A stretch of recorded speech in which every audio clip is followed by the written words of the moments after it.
Hello, everyone. My name is Rich Shlofmitz. I'm hosting an event today, which is Long Island is for Long Island. It's to help Long Island hospitals through this crisis. As you know, a couple of months ago, we saw that there was some type of flu epidemic in China. Most of us paid no attention to it whatsoever until the beginning of March this year when it started affecting New Yorkers. And in a couple of weeks, it basically changed our lives. Seemed like a surreal type of movie or book that you might read about some type of contagious virus. Didn't seem real. No one in our lifetime has ever experienced anything like this. And it's now become our reality. We're doing things and we've adapted like no one could ever imagine. We're not shopping, we're taking takeout food. Life is different. And it is amazing how quickly everybody is adjusted, and hopefully we'll be able to get back to our semi-normal lives in the near future. We have to thank all our healthcare workers and everybody who's essential, whether they're firefighters, policemen, sanitation, people delivering food, people working in supermarkets. There's so many people we have to thank for letting us go on with this modified lifestyle. But specifically today for the hospital workers, they work in hospitals, and the hospitals are really having a problem because they're not getting the revenue that they normally get, yet they have to pay the salaries and all the expenses that hospitals have to go through. And they're getting through this crisis, but after the crisis, there are thousands and thousands of people, not just in Long Island, but everywhere, who are going to need the healthcare that they were receiving before, the best healthcare in the world. And the purpose of this event is to try to raise money for those hospitals. Everything donated here will be given to the hospitals on Long Island.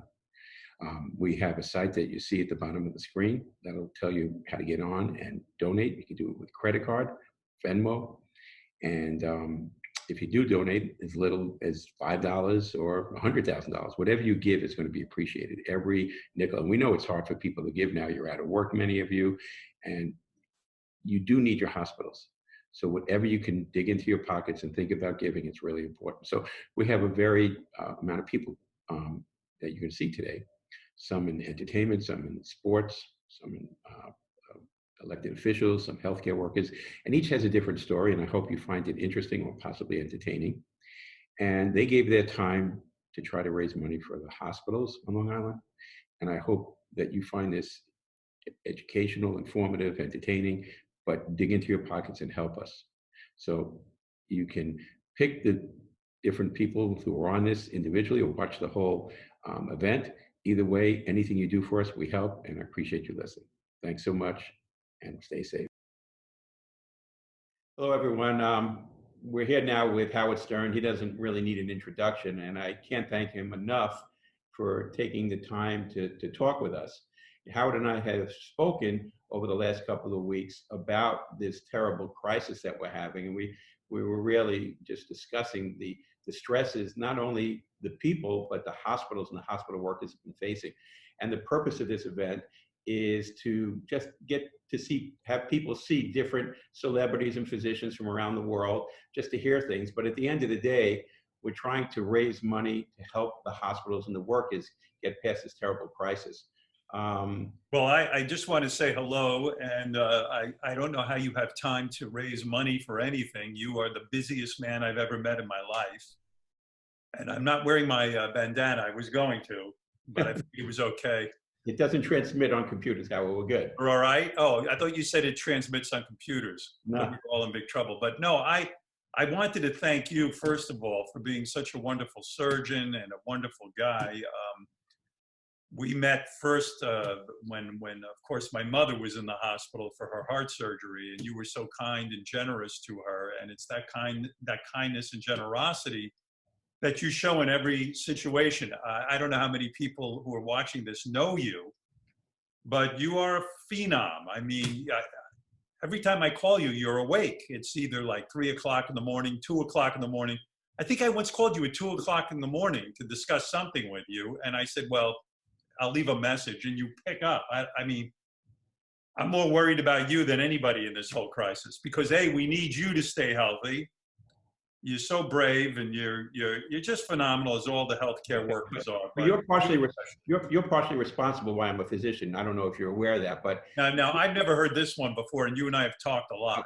So I think you came to New York in 1982, if I'm not mistaken, approximately. The WNBC. Right. Okay. So I was a fellow at Columbia Presbyterian in cardiology, and I lived in Long Island. I had a couple of kids and couldn't afford to live in the city, and I would commute on the Cross Bronx Expressway. And if anybody has ever commuted during rush hour on the Cross Bronx Expressway, and keep in mind, this is before cell phones. So you're on the Cross Bronx, I'm in a broken down car, and bumper to bumper traffic, 2 hours, 2.5 hours to get home. And I turned the radio on, and you just, how many times can you listen to a news station every 20 minutes and just listening to music? And all of a sudden, I'm listening to you, and I'm not sure I'm really understanding what I'm hearing. But it basically changed my fellowship, where I was able to become a cardiologist because you kept my sanity. I remember telling everyone about you, and it was just amazing. As years went on, I didn't commute as much, so I didn't get to hear your station. But you were responsible for me being a cardiologist. Well, that was my dream as a little boy. I used to say to my father, I'm going to go on the radio. And, you know, he thought I was insane because nobody in my family was in show business. There was no, it just didn't seem possible that I would go on the radio. But, you know, my father bought me a little Wallensack tape recorder back then, and I used to sit in my room and do shows. And the dream, if there was a dream, was that there would be some guy driving to work and he'd be listening to me laughing in an otherwise miserable commute. So you are exactly what I had in mind. Like I had this, I didn't have the vision of a lot of people listening. I just would focus on one person who was miserable, and then suddenly got to, you know, after an hour and a half in traffic would say, you know, I don't want to leave the car because something fun is happening. That's exactly what happened. Now, you said some nice things about me, but I'm sorry, I'm going to have to say some nice things about you. First of all, your family. So your mom has, if I can say, had an emergency procedure. You can tell. My mother doesn't care. She lets you do whatever you want. It's in the middle of the night. She just gets back from surgery. She gets to, and she's in her room, and they had a food tray there. And I bring you up to see your mom, and the first thing she goes is, Howie, you look so tired. Eat something. Eat, and that's the type of family you have. She just has, and she's worried that you were tired and eating. But the other thing is, I've seen you in the hospital a couple of times visiting people, and I take care of many, many people over 35, 40 years. And the way you treat, this is not what people know about you. You know, they know what they hear on the radio. But I saw this without you watching anyone. There was no audience. The way you treated the nurse, the guy who was cleaning the floor, the security guard. You were so humble and treated them so kindly as a person. It really tells you who you are. And the audience doesn't know that. I saw that every day without anyone watching, what a human being you are. Well, I'm always surprised when people go, wow, you seem to be a fairly nice guy. And I'm always surprised that people think I'm so horrible. But no, listen, I always believe that no one is better than anyone else. And you treat everybody respectfully, and you hope they treat you the same way. And look, you know, one of the things, you know, my mother loves you, and you always check in on her. I don't know how you have the time, but, you know, I said to my mother, Mom, you know, Dr. Shlofmitz needs me to go on the computer. What? I go, he needs me to go on the computer. What are you doing on the computer with Dr. Shlofmitz? I said, he wants me to do something for charity. It's a way of raising money during the. What is that? He's going to talk to you? That's wonderful. We have to do something for Dr. Shlofmitz. After all, he saved my life. Every time I call him, I don't know what I would do without him. I love him. I'm like, you know, I get a lecture on you almost every day. Well, so Howard, let me just get to some things going on in the show. Like in the radio, I would imagine. By the way, that was an impression of my mother, just in case you know. It's very good, actually. I don't actually talk that way. So on the radio right now, you know, people are not affected by social distancing on the radio, so your show can go on. But I imagine many of the people that you interview and the guests, it's going to affect their future in the near future, at least. And how are they dealing with that? What have they told you? First of all, you hit it right on the head. I am so grateful that I'm able to work. You know, I'm able to put a microphone in my house, and with a fairly decent Wi-Fi connection, I can do most of the things I normally do on the radio. So I'm able to at least have my job. I mean, I am so worried about the economy in terms of how this is really impacting people, especially on Long Island. There are a lot of people who aren't as lucky. They cannot go to work. There is just no way. And I'm really worried about those people. And so, you know, now I've done about 9 shows since we've been in quarantine. And you're right, I do call various celebrities.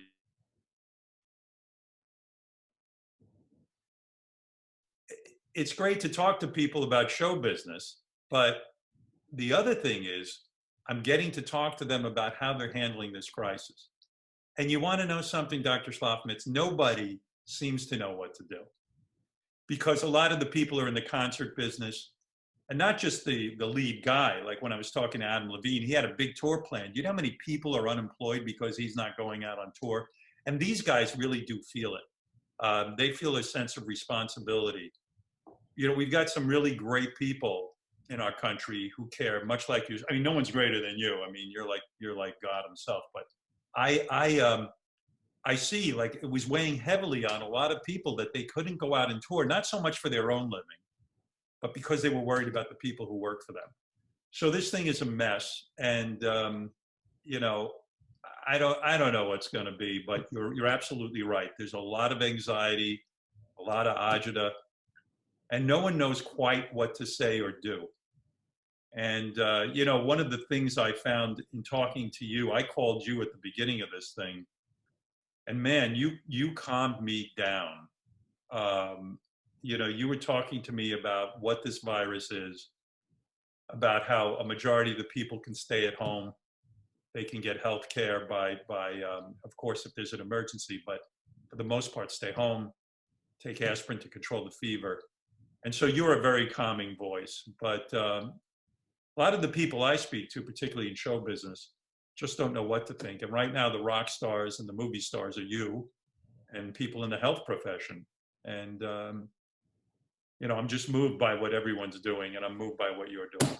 Well, I think we are going to get back. It's going to be, as the new word is a new normal. And I think we will have a new normal. You know, we're not going to be shaking hands and kissing when you see somebody. Good. I never liked that anyway.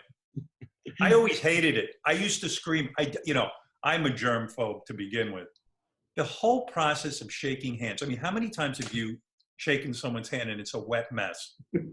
But think how happy those people are, that people who have the wet hands, they're so happy right now. So look, if anything good comes of this, people will no longer be touching one another in public.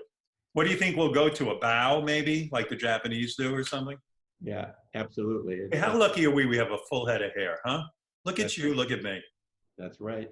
Isn't that something? And by the way, I don't color my hair.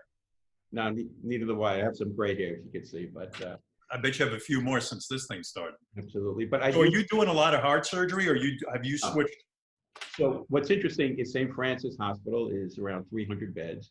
And, you know, as a cardiologist, we have the greatest job in the world. Someone has a heart problem, we fix them, and you go home and everybody thinks you're great.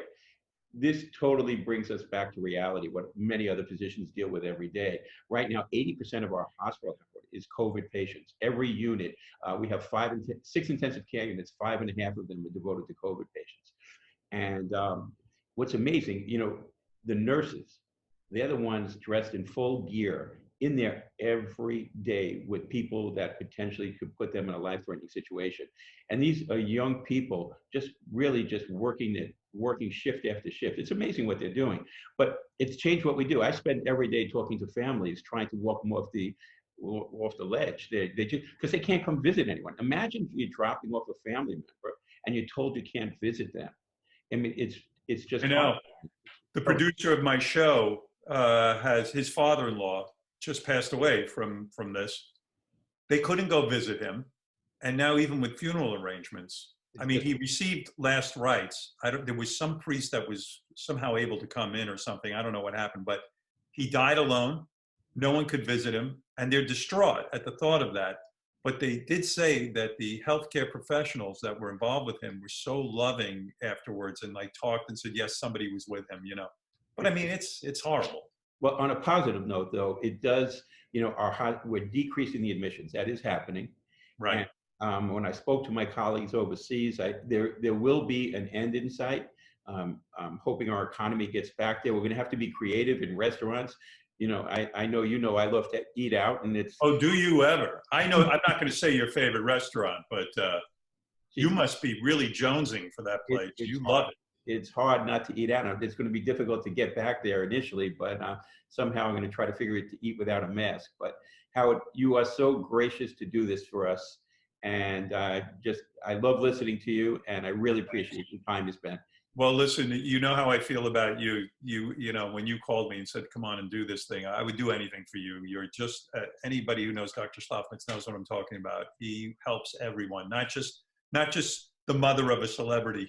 You treat everyone I know has said the same thing about you. You are so kind and good to your patients, and I thank you for everything you do. And I don't know if this helps or not, me being here, but I hope it did. And you know, I hope this thing is over soon. How you doing with your cooking? You've been cooking? Every night almost, yeah. What is the dish that you make in order to get that comfort food? What's the thing? So a couple of things. So my wife, what she does is she drives me to work in the morning, and she picks me up at night. We stop at the butcher coming back, and I get a 2-inch bone-in sirloin steak that I first have a grill with marks, and I put it on the stove, and then I bake it. But I make slices in it and put butter inside each slice, so it's grilling with butter. Now, when are you going to become a vegetarian? I mean, here you are, a heart surgeon. 2 of my kids are vegetarians, but the way I look at it, you can fix heart disease. I can't fix this. But steak is, I just love that. But oh, man. Well, listen, I know you love cooking. I don't know how you have time for all of this. I don't know how you're cooking every night. Aren't you exhausted when you get home? No, not really. It actually relaxes us and gives us something, a distraction. You hitting the bottle or what? Of course. Wait, let me just show you here. What do you got? Nice. What is that? Macallan. Oh, Macchio. Oh, you're really hitting it. You're hitting the good stuff. I used to say I never drank at home because I was never home. Now I'm going through the. You just take a couple of pops right before surgery, right? Just to calm yourself down. Well, thank you again, Howard. I couldn't appreciate it more, and I wish you guys the best of health. I wish you the best, and we'll speak soon. Take care. Lots of love. Bye. Good morning. This is Rich Shlofmitz. I'm here with Mike Francesa. I don't think he needs any introduction. He's been talking a lot about this on the radio, not what he's usually talking about. And today he was nice enough to talk with us. And, you know, basically, I know Mike for many years, and he's a great guy, really very generous person. But Mike, you know, your industry has totally changed in just a month. All the people, you know, you're not talking about current sports, so you're talking about past things, you're talking about what the future brings for these people. If you could give the audience some idea of what everybody's experiencing. Well, Doc, I think, first of all, pleasure to be here. Like every other industry, ours has been turned upside down. 2 industries. The broadcast industry has been stopped cold. There's no advertising. So most of us have either we're doing shows for free, or we're actually taking reductions just to help out our companies in the time, because their advertising has been cut by 90% in most cases. Very few advertisers still advertising because very few are connecting with their products right now. In the world of sports, there's a couple of things that have happened. Obviously, they have to deal with security of their athletes, keeping their athletes healthy, and also the idea of what's going to happen when they come back as far as being able to produce their performances in front of crowds. Should they come back just for TV? It's been discussed in a lot of places. Can they keep their players safe? Can they keep the colony of players sequestered and safe? And then the bigger question, if we open up slowly to the economy and to everyday life again, how comfortable will people be to go back into stadiums, into arenas? The first poll showed that 62% of people who consider themselves ardent fans said they would not go back until there was a vaccine. And 72% who consider themselves just regular fans, they said they wouldn't come back. So that's an alarming number. So sports faces a very, very big uphill battle to get back to normal. And frankly, I don't think a lot of our walks of life will be normal until we have some drug that we can feel confident about. I don't think it has to be a vaccine where we get a vaccination. I think if we could feel, Doc, someone like me could feel that if we could have normal remedies where if I got sick, I'd run to you, you'd patch me up and put me back into circulation. Can I get to a position where I feel like that's the case, where I can run to you and you have some way to get me back healthy again? Right now, there's a fear that you can't do that. Absolutely. So like you bring up some good points. One is when a vaccine's out, it's going to give us confidence. But also, if we know that you had testing available to say, hey, I had the virus, I'm safe to go out there. I think, one thought, and I'm sure other people have discussed this, is if I owned a team and I wanted to put that team out on the field, what I would do is I would test every player or everybody coming in who's in the industry and test them to make sure they're negative. If they're not, send them out. So that would guarantee you that if you had a football team playing another football team, no one would affect each other there. So that's the issue of getting athletes back. I think that's easily done to get testing on everyone coming in. The hard part is the fans. And I think your points are great. I know personally, I like watching sports on TV to begin with. It's going to be a real challenge to get people to want to go back into a stadium. Does the stadium offer everyone a mask and gloves? Would people go back then? But I think you hit it right on the head. And I don't know if we could do it technology-wise. If I knew that, we talk about different medications we're giving now that may or may not work, and it's all speculation. But if I knew there were 2 pills I could give Mike that, God forbid you came down with this, you're not going to die from it, it would let everyone go back with a clear head. I don't know if we have that. And it may be a long challenge over the next year to get that industry, the sport industry, back, which is so critical to so many people. It's not just the athletes, it's the vendors, it's the people bringing things, the ticket takers, the guy who's seating you. It's just amazing how many people it affects. And Doc, it's not just sports. It's going to be theater. It's going to be concerts. It's going to be even the movies on the weekend. People aren't going to be comfortable even going into the movie theater. What about Broadway, where that you sit basically shoulder to shoulder in those small Broadway theaters where room is so expensive? So, I mean, places like that, Broadway has already canceled into the middle of May. I think the biggest issue is, as we go forward, and it's a very tough question, when we think about reopening, is can we create a level of normalcy where the average people can feel safe? Do you see already a big difference in the last week in the metropolitan area? And then the death numbers are still very high, but do you see a lot fewer cases now? So we've been talking since this started. We've communicated. We've had a lot of really good talks together. And things, as I told you, change every day. And they have been changing every day. I've had, just terrible experiences where I'm seeing death, which I never saw before, and separations of families. But on a positive note, I just checked our census, and we were afraid that we were going to have a surge where we have the ability to open our garage into a makeshift hospital. We haven't had to use that. And although people are still dying, our discharges are greater than our admissions. So what you're hearing on the news is accurate, that maybe we're at a plateau. The danger of that is if we let our guard down too soon, are we going to get a second spike? I think realistically, there's a point where the economy versus safety is going to be an issue that, as the president said, is the most important decision he's making. And putting politics 100% aside, whatever decision anyone makes on that is a difficult decision that you can't second guess because there's no right answer. And there's so many different things that are involved. But I would guess sometime in May is when we're going to start going back to engaging people.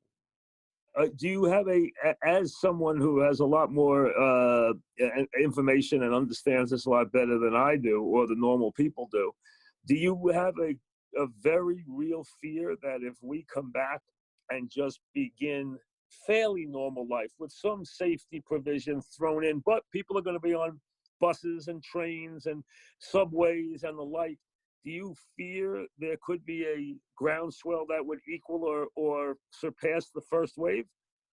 Such a complicated question, because the more people that get the more people that get this virus, the more people when they recover are protected. Right.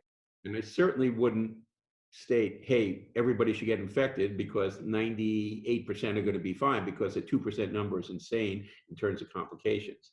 But the reality is that this is a virus that really spreads, and a lot of people are going to get it, and a lot of people are going to be able to get back safely to engage.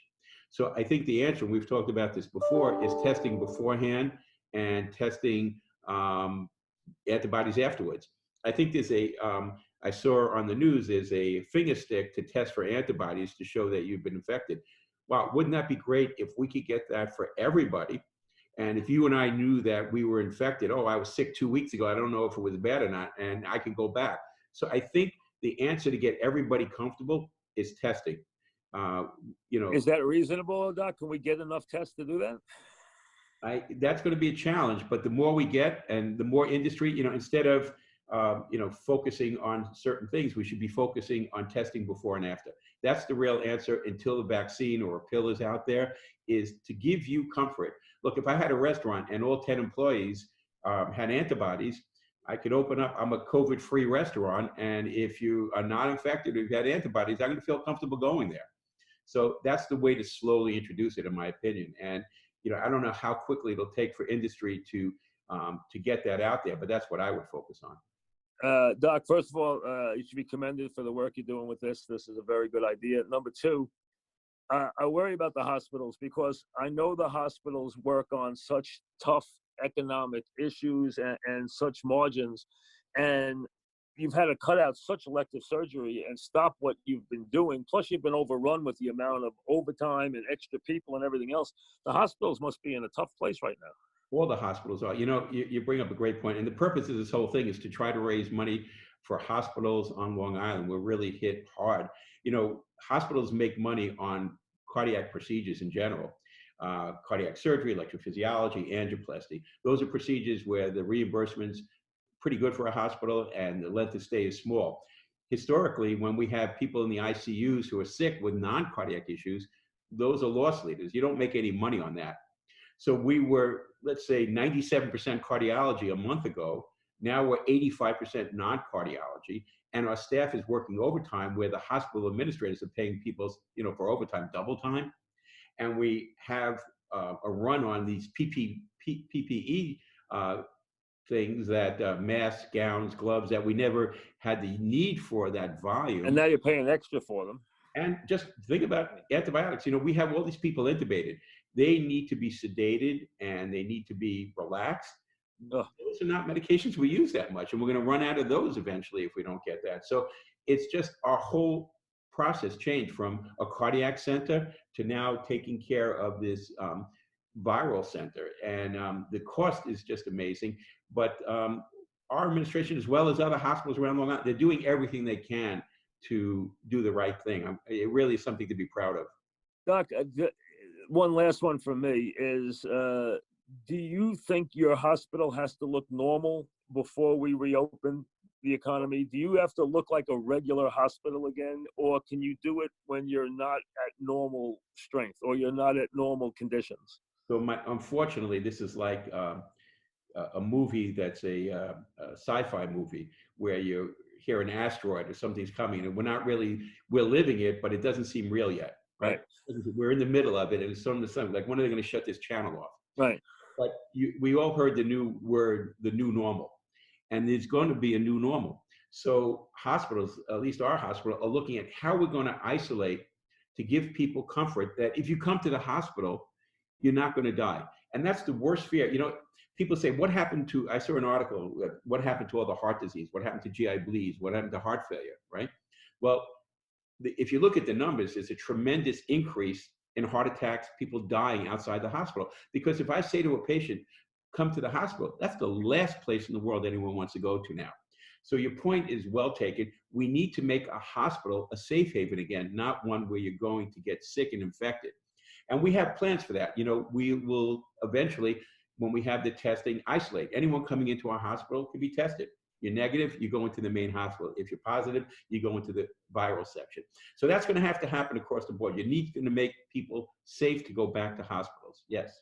Will every hospital from now on have a viral section?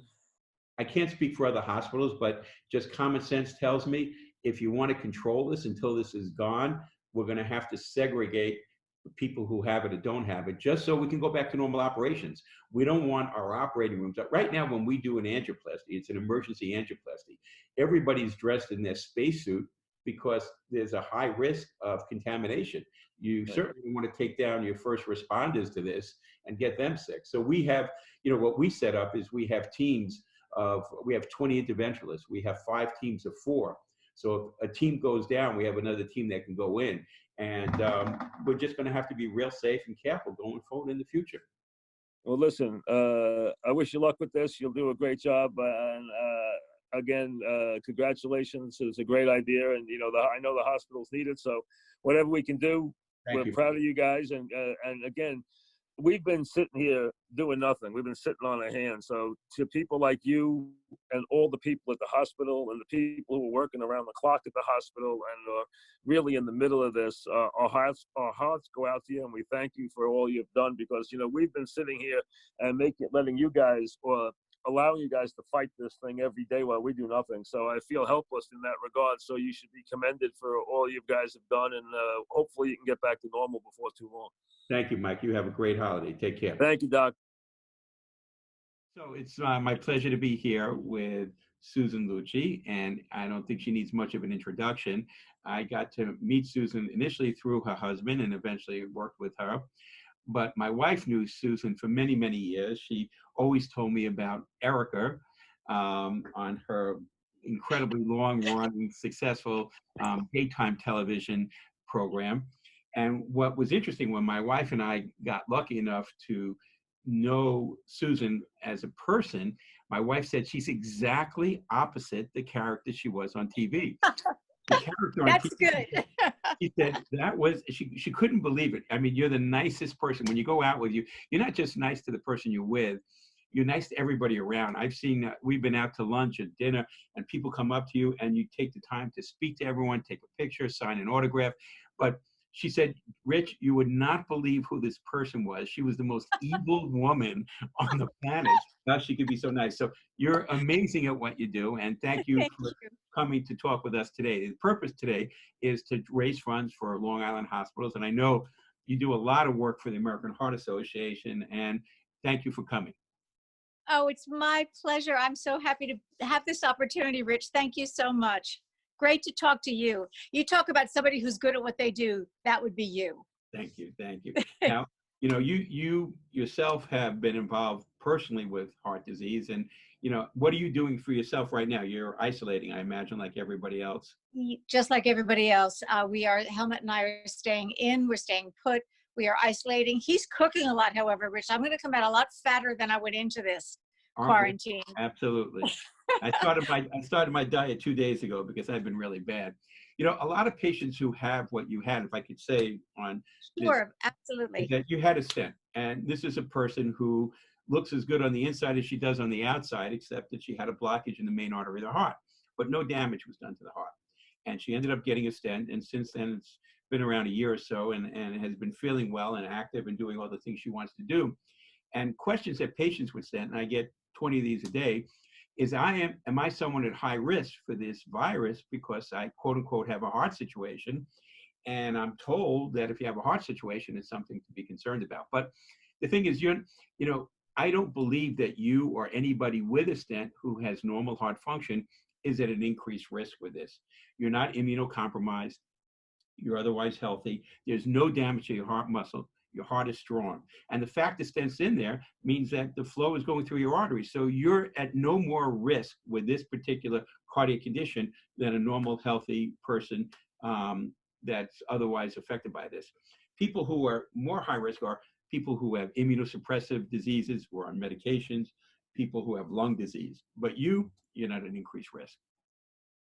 Thank you so much. I really was wondering about that. I know when I've spoken to you, when I've come to see you for a checkup, you did tell me that my heart itself was not ever compromised. And so my heart was strong. So I guess eating all that kale has been a good thing after all. Maybe it helped keep my heart a little bit stronger. And I'm really happy. I wouldn't know about kale because I'm eating steak all the time, but I know, I love it. I'll let you and my kids eat kale. I'll eat steak and French fries, frankly. Yes. Your wife and I will eat kale. But I also wanted to ask you, what about and my husband and I have done some work for AFib too, and he has AFib. Is that an underlying condition? Well, not But really, he has but very mild, I think. No symptoms. He never had any symptoms of it. yeah. So, atrial fibrillation is different than a blockage in the coronary arteries. A coronary artery can cause a heart attack if it closes, and that's why you got stents. Atrial fibrillation relates to the regularity or irregularity of the heart rhythm. It's called an arrhythmia. And it's a relatively benign arrhythmia in that it's not life-threatening, but you need to be on blood thinners because the risk of AFib is frequently you can get a clot, and that can cause a stroke. So that's why Helmut's on a blood thinner. But his heart function is normal, just like yours. And now that your arteries are normal, his arteries were always normal. So he also is not at increased risk with Oh, this great. virus. He's not immunocompromised. He's healthy. He's active. He's thin. And so he's in pretty good shape. So the fact that he has an arrhythmia doesn't put him at increased risk either. So the two of you, if you do the things you're doing, social separation and staying together there, you should be fine. Thank you so much. I'm so glad to hear you say that. And I'm sure that there will be other people who are tuning into your telethon and wonder about those things too, because we heard there's a connection between having heart issues and COVID-19. So 19, right? Yeah. Okay. So, and so you wonder, is there a degree of concern for whatever heart issue you have? I'm sure a lot of people have AFib too, but would love to hear what you just said. So you mentioned COVID-19, just so, you hear that all the time. And, people might wonder, what does that mean? COVID-19 basically stands for coronavirus disease that was discovered in 2019. Oh. So that's the origin of that. It sounds like a real technical term, but it really isn't. Yeah. So this way we know that. But Susan, you are an incredible person. You're unlike Erica, according to my wife. And you look just as good on the inside as the outside now. And we can't thank you and Helmut for letting you take the time with us. And I just wish you guys healthy and hope to go back out to dinner with you soon. Thank you. I hope so too. And give my love to your wife. And please thank these your doctors and nurses, your colleagues, the first responders. There aren't enough words to say thank you that would adequately express how I feel about them. They are our heroes. They are the angels among us. Thank you, Susan. You take care. You too. Thank you. Hi, everybody. I don't think I need any introduction here. This is the King of Queens, if you will. You'll always be the King of Queens to me. I was the King of Hearts, so we're working together. But this is Kevin James, who's nice enough to talk with us today.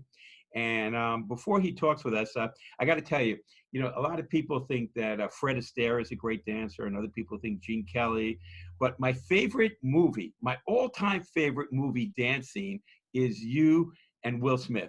I mean, that is like, I just think of it and I just start smiling. So in times like this, you make me smile just thinking about you. Well, I appreciate that, man. Yeah, it brings back good memories. I just talked to him today, actually. He's got a show that he's doing, and we had an interview, and we were just talking about how much fun that was. And it was about, man, it was almost like 20 years ago, almost like. Seems like yesterday, but anytime I tell anybody that, we just smile. It's just the greatest dance scene. But the other thing I wanted to just mention about you before we get started, and we're here talking to try to raise money for Long Islanders, Long Island. And, when I met Kevin the first time, it wasn't a pleasant time. His mom was pretty sick. Yeah. And, I see a lot of patients throughout 30, 40 years I've been practicing, and families react in different ways. And Kevin's mom had so many complex things wrong with it. God willing, she did well and went home and is fine right now. But at the time, there was so many things going on with her. And when you speak to some patients' families, you never know how they're going to react. And the one thing that was impressive, I mean, Kevin James, a big famous guy, he's someone who didn't overreact. He took all the information I gave him, integrated that information, and asked extremely appropriate, caring questions, but not emotional, demanding this, demanding that. He never demanded anything from any staff member. He treated everybody the same. And what I was most impressed about you is how smart you are. I don't know anything about your professional life in terms of how smart it takes to be a comedian, but as a human being, the things that I discussed with you, and you integrated it and really came up with amazing questions. I was extraordinarily impressed. And I don't know if I ever told you that, but it was very impressive.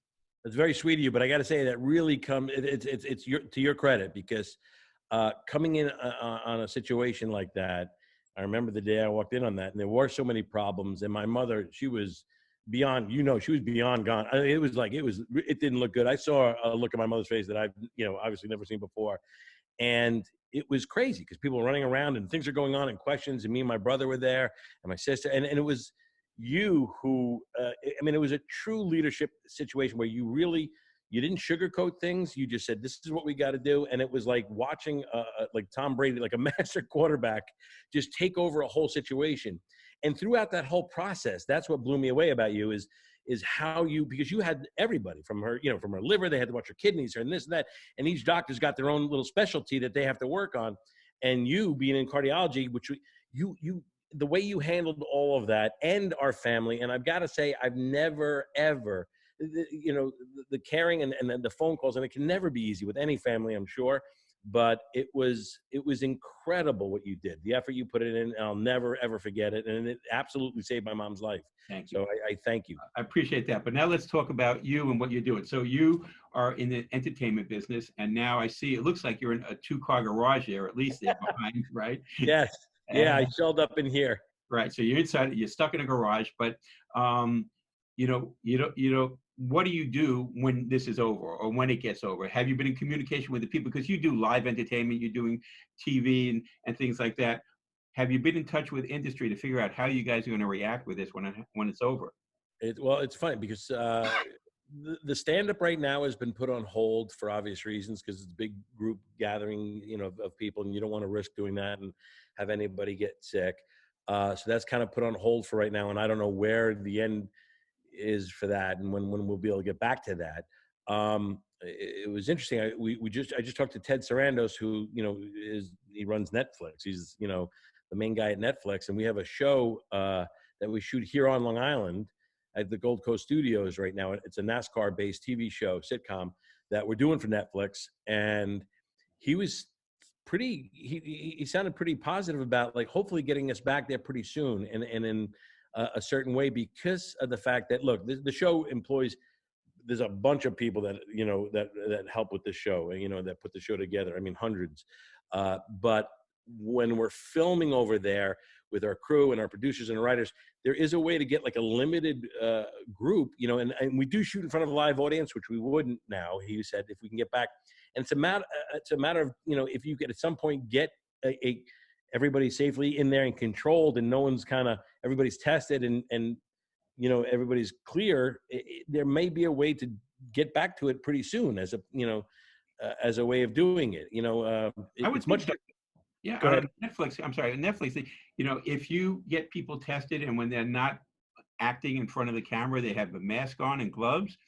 I see no reason why you guys couldn't get back to work because no one's running back to a movie and things like Netflix or all these streaming things. That's going to be the future of entertainment, at least in the next several months for America. Yeah, absolutely. I mean, it really is. And they need product like anybody else. But yeah, it's a controlled thing. And whereas even if you're shooting a movie, you're out in different locations with different people coming in and different characters.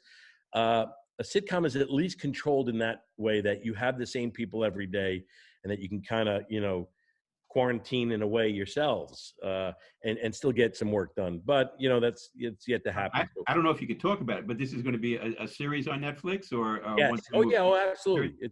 It's called The Crew. It's a NASCAR sitcom and it's really, really great. Well done. The sets are amazing. And it's a credible opportunity, man. It's a lot of fun. Great cast. Are you on the crew or are you the driver? I'm the pit. I got to remember this because I always say it wrong. I'm the pit chief. The pit boss is Vegas.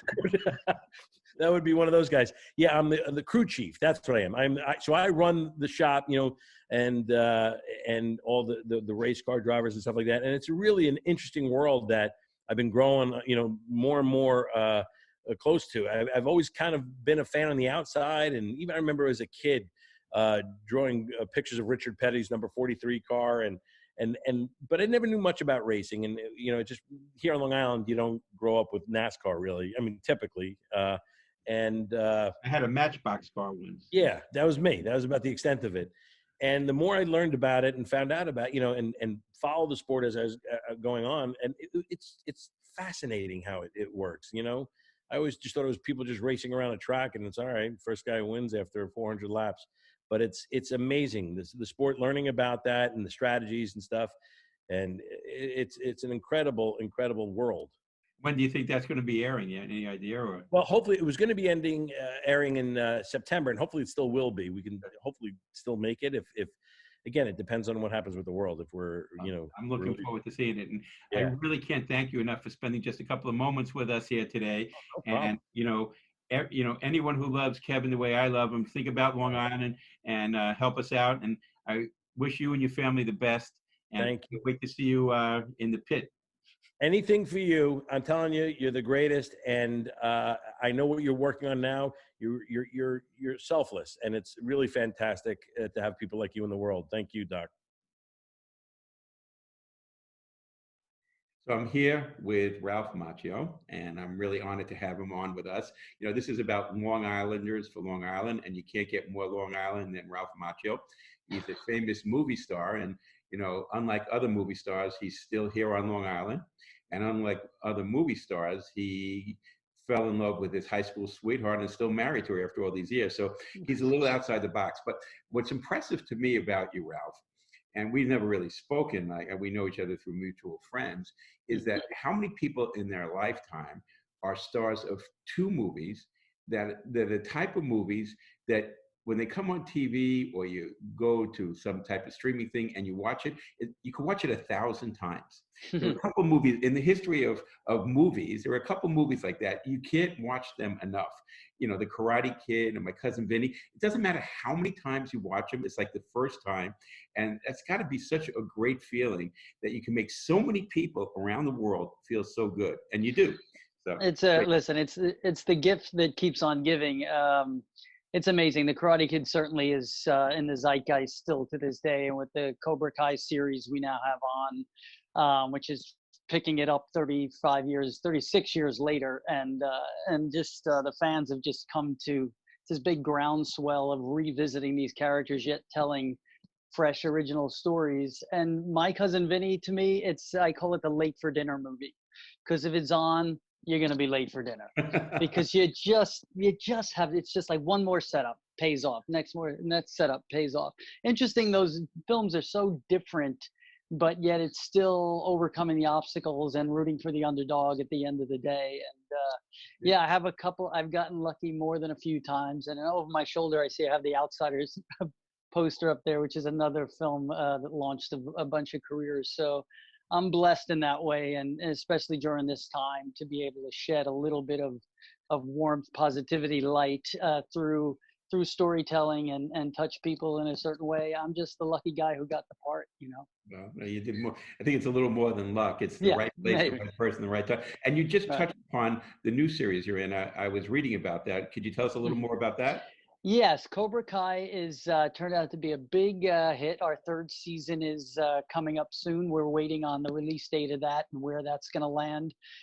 It's taking the Daniel LaRusso character of the Karate Kid franchise, who I played, and the Johnny Lawrence character, who William Zabka played as the ultimate jerk of the 80s at the time, and putting these two guys together 35 years later, and their high school rivalry is still palpable and relevant to each of them, but it more involves the current day generation now. So we are using nostalgia and clips and flashbacks to what that original story and movie was about, these two guys constantly butting heads, and then launching into stories of the next generation and how martial arts and Miyagi-isms and Cobra Kai theories work toward and against each other. And it's a lot of pop culture fun, but it also resonates in a kind of a real compelling, relevant way. And so it's been exciting. Season 3 is coming up soon, and the fans have been awesome. Where can people watch it? Right now it's on YouTube Premium. So you could go to YouTube and you just put in Cobra Kai. You could see the first 2 episodes of season 1 for free, the first episode of season 2. You got to go behind the paywall if you want the whole series, but I think that may be changing, so we're getting that information soon, and we just want to keep it going. So we can't, but we are planning on it. So one thing I think everyone would want to know: do you know martial arts? I fake it as not as well now as I did back in 1984. Listen, I know the basics. It's much tougher in my 50s than it was in my early 20s. Just like everything else. The only martial arts I know is to call 911. That's right. That's the perfect one. Yes, I always remember taking in school my I forget who told me, it was my dad or someone, take wrestling and track, because if you can't take them down, then just be able to run. Yeah. And that character has done that, you know. So now, you know, everybody is social distancing and they're staying by themselves, but you have a different perspective of this because, yeah, you're home now and doing your projects, but there's someone in your life who's actually on the front line, right? I mean, your wife is a nurse practitioner and she's actively, so what's it like for her? Could you tell us a little about her? It's been challenging. I mean, she is not necessarily an OR nurse. She's the palliative nurse practitioner at Mather Hospital in Port Jefferson. And it is, you know, very draining for everyone in working in healthcare. And she is, a lot of what she does is are the consults, the family consults, and dealing with these circumstances and way far too often tragedies, and sort of having to palliative medicine, for those who don't know, is dealing with pain management and sort of end of life care, or right before then. If I'm getting that wrong, she will scold me. But it is challenging, and obviously the cases are coming fast and furious, and just unfathomable how, you know, how devastating this is to everyone, especially the healthcare workers on the front lines, the heroes on the planet right now. Well, she's needed now more than ever. I know I'm an interventional cardiologist, usually saving lives every day, and now I'm taking lessons from people like your wife, dealing with grief and families and trying to get people through it. So she's really critically needed at this point in our lives. But we're looking forward to getting to see more of positive things like you out in the movies. And I couldn't thank you enough for spending some time with us. And I appreciate anybody who helps Long Island. The Long Island is for Long Island, to help the hospitals, to help the people here. And thank you so much, Ralph. It was great meeting you on this. Thank you, Doc. I appreciate being involved, and here, and my friends and family, and anything we could do to support the people fighting the big fight out there. I'm all in. Hello, everybody. I'm here with someone I think the greatest American author. I started reading his books years ago, and I just couldn't believe one book after another. I would wait to see when his new novel would come out. And it wasn't just me, it was my 3 children, my wife, everybody just absolutely loves Nelson DeMille. His books are amazing. And welcome, Nelson. Thank you for coming on. Thank you, Dr. Shlofmitz. No problem. So I'm glad that you're doing okay, as you said earlier.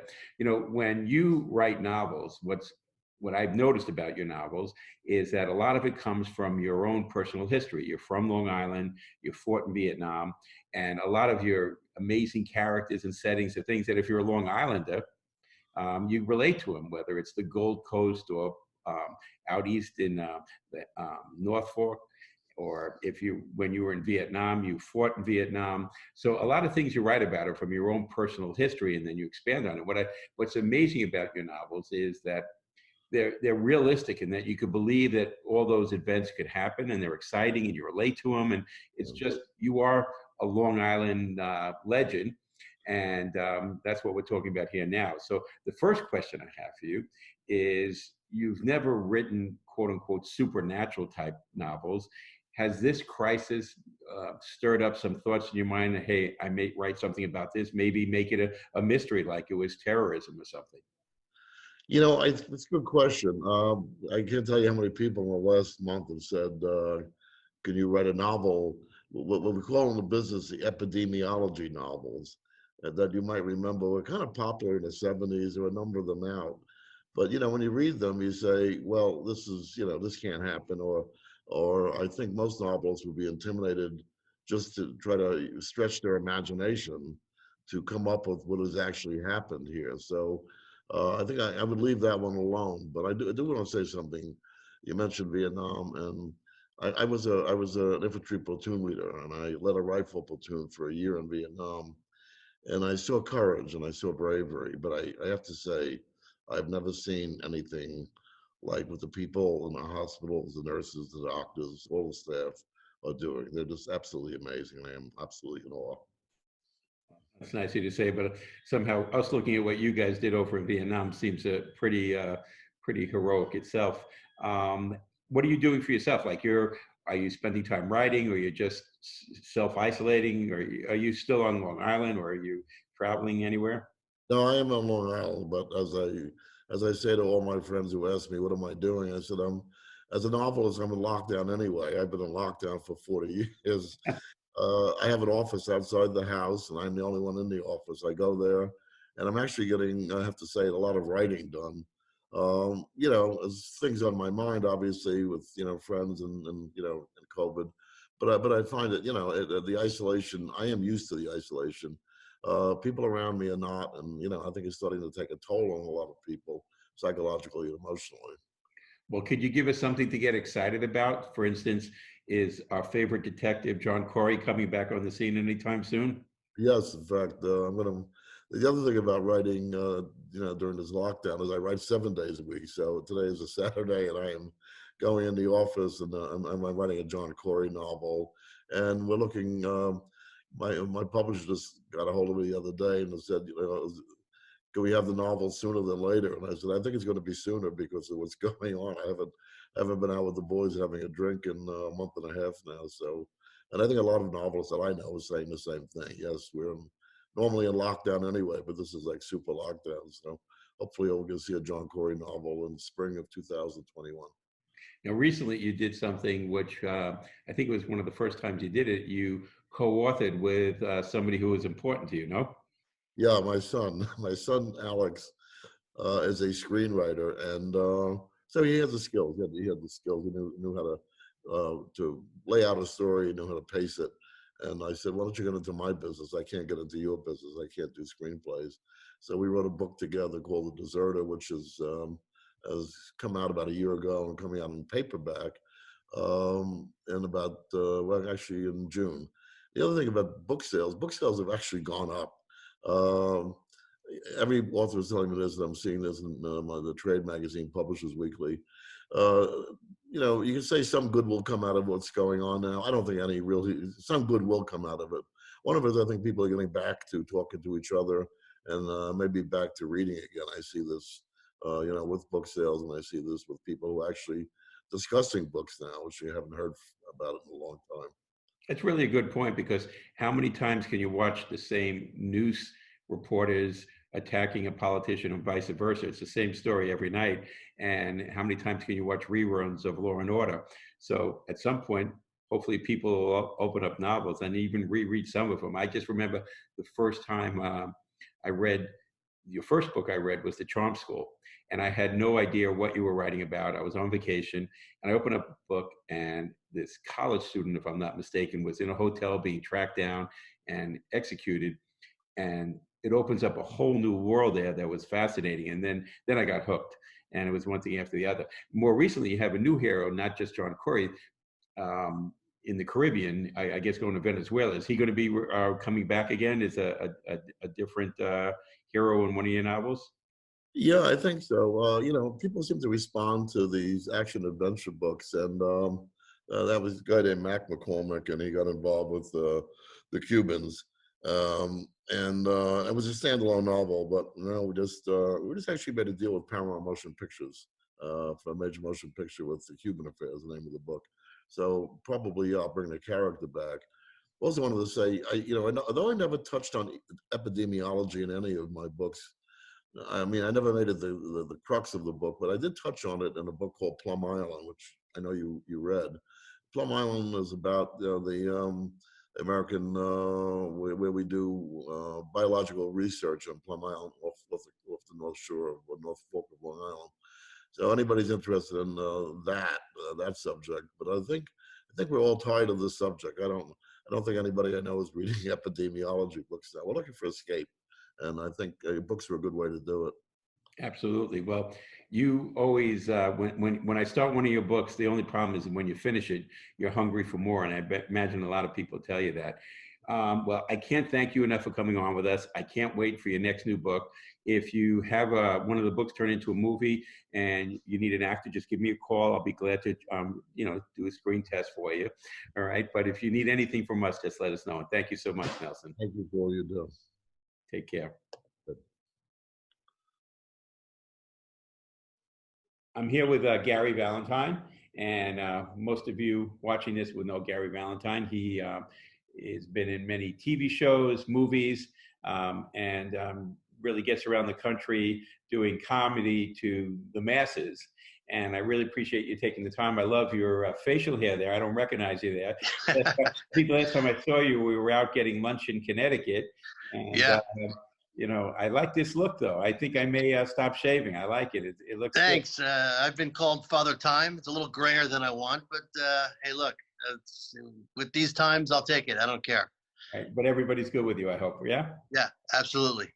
So, as I was saying, you are involved in a lot of stand-up comedy in front of a live audience. And for someone like you, it's one thing being stuck here for a month or two, but what happens when you get back into the real world? Have you spoken to any of your colleagues and people you work with, how you're going to deal with this kind of thing? Yeah, well, it's funny, the live stand-up shows that I'm doing, a lot of them are in some theaters, some smaller theaters, and what they're going to do, from what I've been told, is they're going to sell every 2 seats in the beginning and have 2 seats empty, 2 seats empty. And then in the back, in the behind row will be like staggered, 2 seats will be empty behind us, and then 2 seats to the side of anybody goes. So I guess if a husband and wife want to go with their friends, they're going to sit a couple seats apart, which is not a big issue, trust me. And some of the spouses probably would look forward to that, not being next to someone. Yeah, exactly. You have more room. A lot of the shows have been postponed. Obviously, we had shows in April and May, which are now in the fall. Hopefully, God willing, we get to them then. But yeah, that's the worst of the live thing. I'm also working on doing a podcast with a buddy of mine to get our comedy out there and to kind of make people feel good, in these terrible times, Absolutely. There's only so much you can watch the news every day and hear the same thing over and again, and how many reruns you could see. So seeing a sort of quote unquote live podcast of fresh material is where people are going to be going. And, at least in the beginning, people are not going to rush out in droves to restaurants or theater and things like that. And I imagine financially, for the person who owns the theater, if it's every other seat, that's going to be 50% of the revenue. It's going to be financially a tough, people are not going to want to spend the money if they're not working. So it's a cycle that's going to take a while before I think your industry is back on its feet.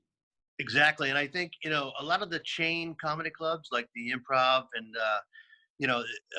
there's a lot of chains that'll survive this whole thing. But there's a lot of mom and pop little comedy clubs that are basically, a bar with a stage in it. They live week to week, and this is going to be a struggle. I know the government's sending out the small business checks and everything else, which will help, and hopefully they'll be able to survive and make it. But a lot of these clubs, they're like restaurants. They literally live week to week. So it's very difficult. And through the years working these clubs and theaters, you get to know the people that work there, and you feel for them, just as the local restaurants, in your town, you get to know the staff, and my heart goes out to them. I mean, we're all hurting, our income's been hurt by, from all of us, but, it's one of these things where I know we'll come back. The world as we know it's going to be a little different, the social distancing thing. Rich, I washed my hands 45 times a day before this. Right. Now I'm washing it 95 times a day. I mean, I was like a germphobe. So, my hands are raw. My wife keeps telling me, put lotion. I'm just, but I'll go through it. We don't care. Now you know what it's like to be a surgeon. I mean, exactly. it's crazy. Now you have some family, I think, out on the West Coast. I remember up by the Stanford area, don't you? Up north. I do. Yes. And my wife's side. Right, yes. Yeah. So I mean, she's been in contact with her family out there. Are things very different there? Do you hear or? Yeah, it's funny. I watch a lot of Fox News, and I see, and by the way, you're my favorite surgeon. I love Fauci, but you're still my guy, Rich. Yeah, in California, the numbers, it's crazy. 40 million people, and they have, I'm not hoping for more. Every death is a terrible thing, but crazy that there's only a handful of deaths, in relation to the 40 million. I don't know how it's happening. I'm glad, but it's crazy as opposed to New York. I know we're in a more condensed area here in the city and everything else, but yeah, everyone's fine out there. Good. So we're all hunkered down. Now, when you started in the business, how old were you when you started? I was 26. 26. Yeah. And did you always know? And now I'm 30. Now I'm 34. 34. Wow, time flies, huh? Yeah, don't let the beard fool you. Yeah. Did you always know you wanted to be in this type of business, or it's just something that came about? I think internally, I always felt I wanted to. I was always a kind of a goofball and acting out things and everything else. But my mother, actually, who you saved her life, she actually signed me up for an open mic night when I was living at home, came back from college. And, I was working with my dad in his insurance business. And one night she signs me up for an open mic night at the Comedy Club in Huntington, Long Island. And I go, what do you want me to do? She goes, well, you do 5 minutes of your act. I don't have an act. She goes, oh, just do what you do, just that kind of thing. So mom's intuition, I guess she knew I had something in me that I could do this. And, I was like hooked from the beginning. She started it all. Well, we all have our moms to thank, and I hope she's doing well. Yeah, she is. I really appreciate you taking the time to speak with us. You're a great guy, and we definitely got to get out again. And I can't wait. I'm going to try to grow that beard also. Okay. Absolutely. Thanks, Rich. I really appreciate you and St. Francis and all over the country. Amazing. Thank you. Hello, everybody. I'm here with Shep Messing, and Shep Messing was a household name in my family. My kids grew up hearing about him all the time and following his career. Interesting that he grew up, I believe, in the same area that my kids grew up in, Roslyn, and went to the Wheatley School District. And I think he went to the same school I went to initially, NYU, but then he went a little further. You can see by his sweatshirt, he actually went to Harvard. So he wasn't your typical jock going to NYU at Harvard. Some things I did know about him, which I'm going to let him talk about, and it sort of relates to adversity, is he was in the Olympics in Munich, and he'll tell a little story about that, and relates to how he dealt with adversity then and how we're dealing with it now. And the purpose of this is for us to talk and just get things out about what we're going through with this terrible situation, this crisis we are having right now, how you dealt with adversity in the past, what your future is with your industry, and any questions you have. So thank you for being with us today, Shep. Well, Rich, first of all, my pleasure. And as you said, we've been neighbors. The kids know each other. And I'm a little bit of an anomaly when it comes to professional athletes and how they come about doing what they do. As you said, I grew up in Roslyn. We were neighbors in Old Westbury. And I think I always told my mother I was going to be a doctor, but I ended up at NYU and then Harvard, an All-American there, and then played for the U.S. Olympic team in Munich, Germany. And you alluded to that. I think, and you have many friends, Rich, who are celebrities and professional athletes. And I think it's a lesson in life, no matter what your profession. And I do it as a broadcaster today. How do you deal with prosperity? And more importantly, how do you deal with adversity? I'm Jewish, and at those Olympics in 1972, I got a knock on my door. There were dormitories in the Olympic Village, and I got a knock on my door at 4 o'clock in the morning, and there were 2 German soldiers with machine guns, and they said, "Are you Shep Messing?" I didn't know what was going on, and I was a little bit frightened, and I was about to try to defend myself. I didn't know what was happening, and then they put their hands up. They showed me their badge, and they said, "You're Jewish, and we're putting all the Jewish athletes under protective custody." So Mark Spitz was another Jewish athlete at those Olympic Games. Terrorists had attacked the village literally 25 yards away from my room. And of course, I think that was the first really glance of terrorism as we see it today, back in 1972. Look, there are a lot of things to talk about when it comes to adversity. Certainly that was a horrific situation, one I'll never forget. But any athlete will tell you, you got to get up and keep punching. Got to get up and keep swinging. I was fortunate at those Munich Olympics in that I was safe. The 11 Israeli athletes and coaches were not. But life goes on, and we survived a horrific scenario like that. We're facing the virus today, and I'm sure with the help of people like you, Rich, and I'm gonna go on a tangent a little bit. And again, you have friends who are professional athletes. You saved my life with a procedure on my heart.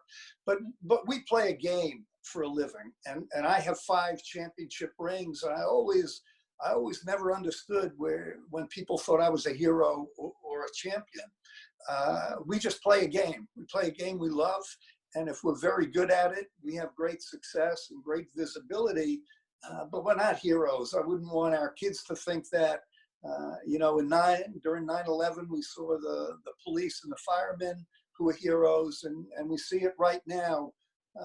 Those that come to work every day like you, the medical staff at every Long Island hospital, the nurses, the technicians, those are the real heroes who face real adversity and they run towards it. They don't run away from it. So look, I was blessed with a great life in sports.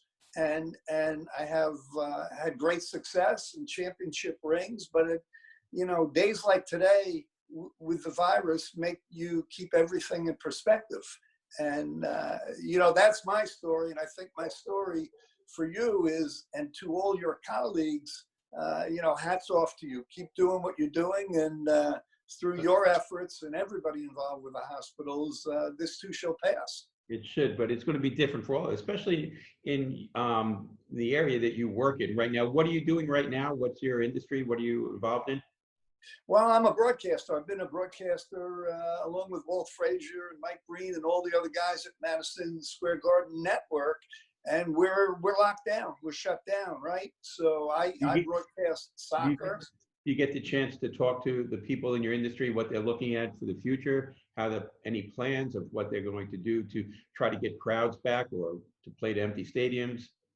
Again, it's we're really in the dark, and we're at the beck and call of what's going on with the virus and what the CDC and what the other recommendations are going to be in terms of when it peaks and levels off. I'm a layman. Far better than I can't see a time in the near future where I'll be going to a stadium with 20,000 spectators broadcasting a game. They've talked, Rich, about broadcasting games where there are no fans. They're doing that in soccer in Europe, but these are uncharted territories, and you would be far more. Yeah, so I think what's going to happen is we're really things will change, but once we get a grip on how to test everybody or almost everybody and show that it's safe to go out there, show that you've had antibodies and you're safe to go out there, hopefully in the near future, we're going to get everyone back and we'll get everyone listening to you, interpret for us what's going on the field. You and your family doing well, though? Rich, we're doing great. We're doing great. We're maintaining all the guidelines that are recommended. So that's what we got to keep doing. Yeah, and Rich, how it is though. I feel for those that are living in New York City in an apartment. I'm out here in the suburbs with a backyard, and the horror of it worldwide. But we're Long Island guys. It's scary. It really is. In sports are a great thing to lift up the spirit of people, but not the most important thing in the world. No, well, this is great that you took the time to speak with us. We're trying to raise money for all the Long Island hospitals because it is a tremendous toll that the hospitals are facing. It's they've really just restructured the whole administration to do things to help everybody, and everybody is rising to the occasion. And the way that everyone else can rise to the occasion is by following those guidelines, so we could all get back to our normal lives. And I really appreciate you coming on with us, and just hope to get you back to work soon. Rich, thanks so much for having me. And again, kudos to you and your staff. You're the man, not the guys who play sports. You're the man. And what you're doing right now is great as well. We support you 100%. Thanks, Shep. Hi, everyone. I'm here with Butch Goring. Needs no introduction. I was recently at an Islander game where they retired his number, and I'm sure anyone who's from Long Island and watches the Islanders hears him on the broadcast for the Islanders. Thank you for coming to help us try to raise some money for Long Island here, Butch.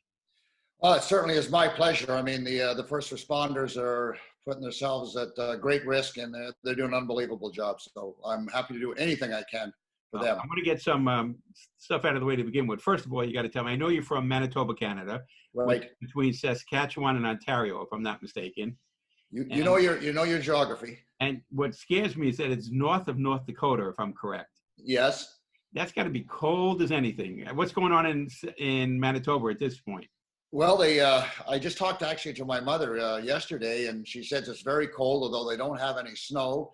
And I talked to my youngest daughter, and she lives in Vlaun, Manitoba, and that's way northern Manitoba.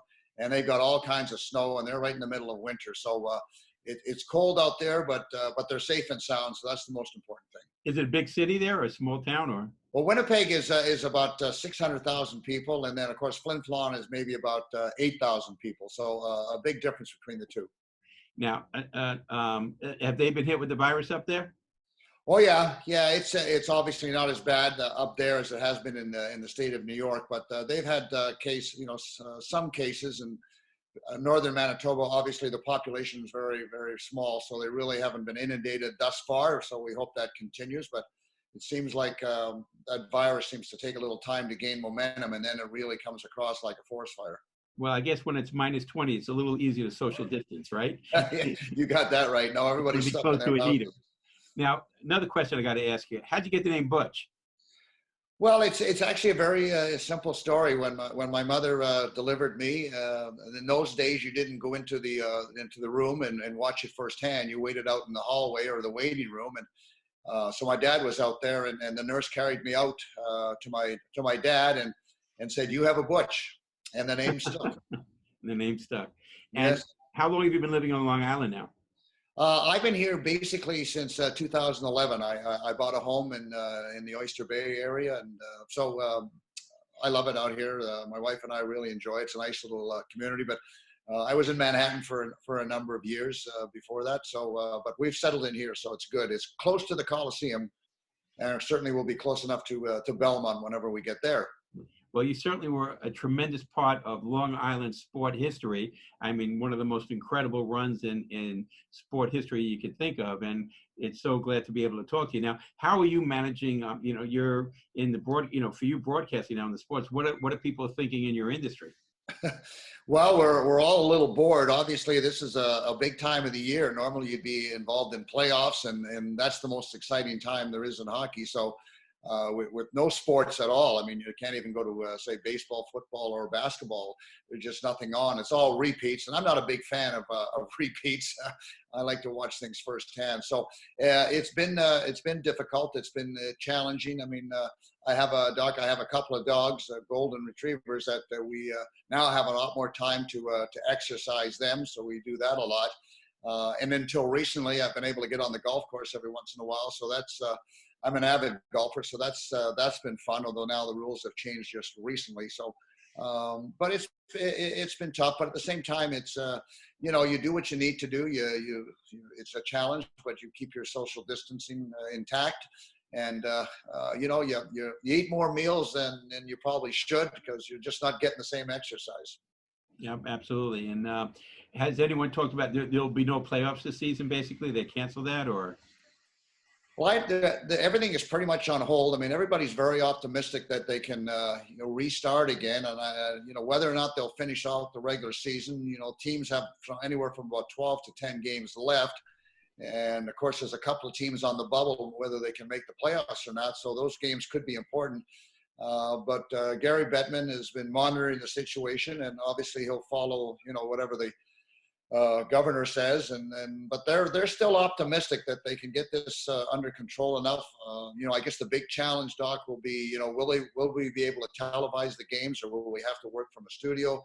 Will they allow fans into the building? I mean, hockey is such a fan-based game that without the atmosphere and the energy in the building, it's like a practice, and it'll be interesting to see if the players can handle it. But right now, everybody's still very optimistic that things will get rolling again, hopefully in the near future. Well, I couldn't be happier that you spent some time with us, and I'm sure all the fans who look up to you, hopefully they'll be contributing to help Long Island hospitals, and I wish you the best and hope you to get back to work soon, Butch. Yeah, thanks very much, Doc, and it certainly is my pleasure. So it's my pleasure to be talking to a hero of mine from when I was a little younger, Ed Kranepool. 1969, the Miracle Mets.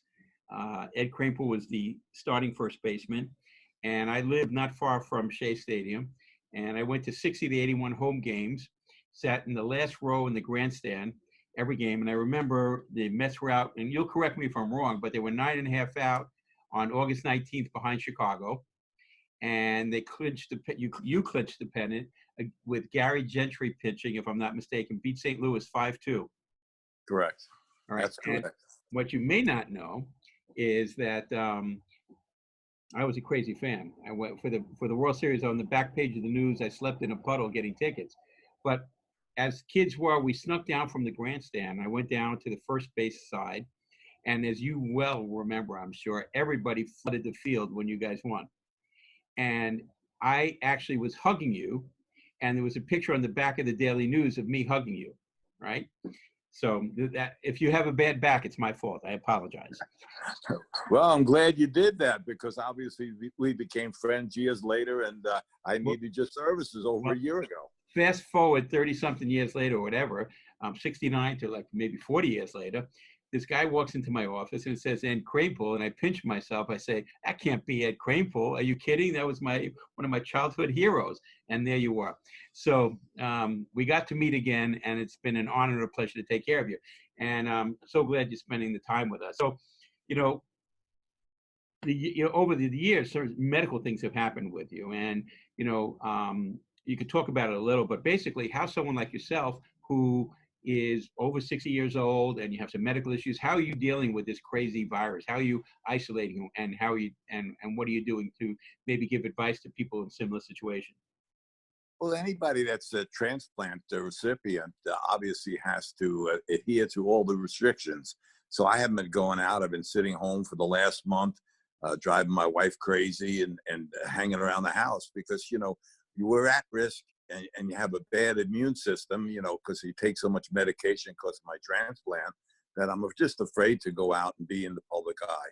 That's real smart. And that's a key message to everybody who is going through this, whether you're at risk or not. We really have to be careful about, as the buzzword now is social distancing, obviously, it's a new term. But someone like yourself who has immunocompromising drugs, who's had a transplant, you really need to be careful. So you have your food delivered to you, or someone brings it in, or how does that work? Well, my wife has been doing a great job for me. She's been taking care of me. I married her for better or worse, not for lunch, but we've been spending a lot of time together the last 30 days, and we've been together over 40 years. So if we can make it through this, we can make it through anything. Yeah, I think this is going to be a test for everyone now.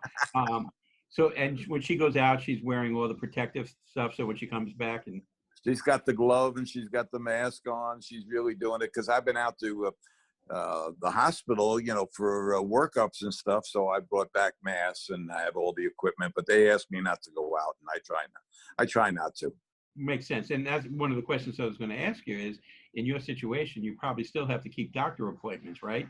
So you're just real careful about it and minimize. Now, do they do things in the office? I know our office is currently closed. I'm looking forward to opening it again. But what we'll probably do is have people in a parking lot call them and bring people up so that the office doesn't look like Grand Central Station. Is that what's happening with you? That's exactly what they do, Doc.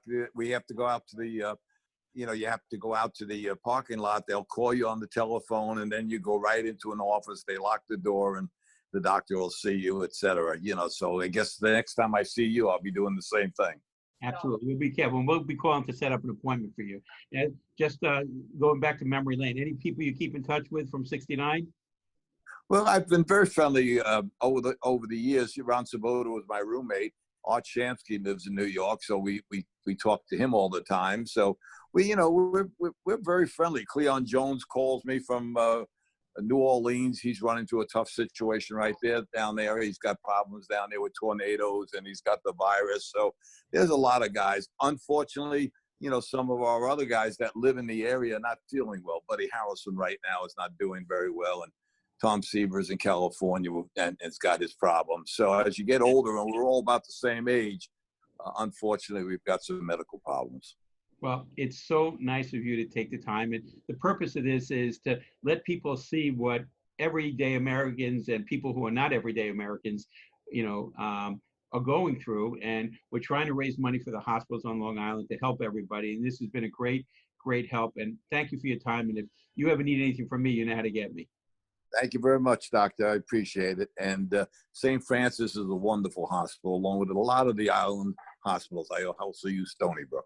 Thank you so much. You take care. Thank you. Hi, everyone. I'm here with Michelle Wie West, and I'll explain what both those names are shortly. But Michelle was nice enough to talk with us.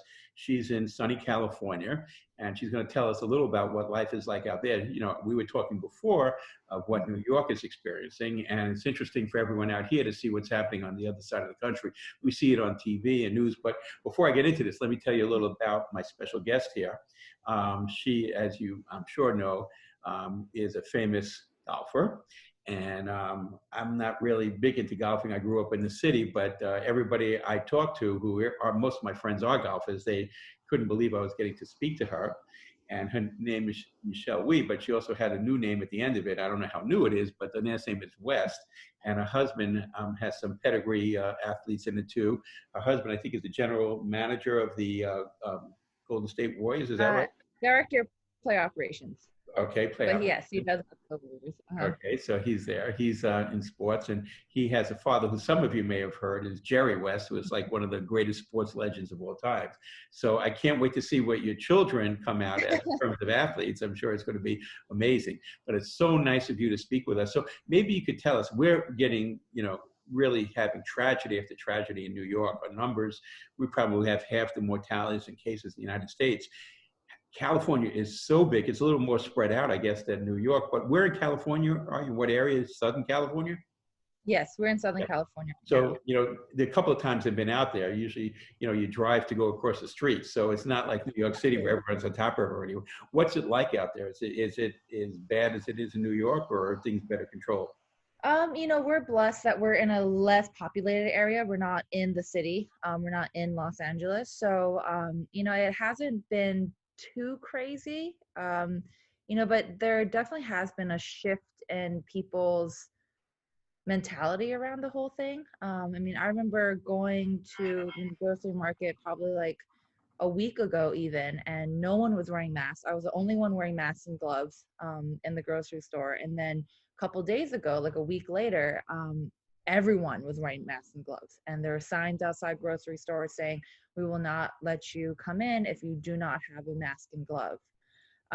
Which, it feels eerie, and, we're blessed, to be here out in sunlight, out in more open space. I have a lot of friends in New York City actually. And, I'm nervous. It's just, it's inevitable to meet up with people, or to, social distancing, as good as in theory it is, it's extremely hard in the city.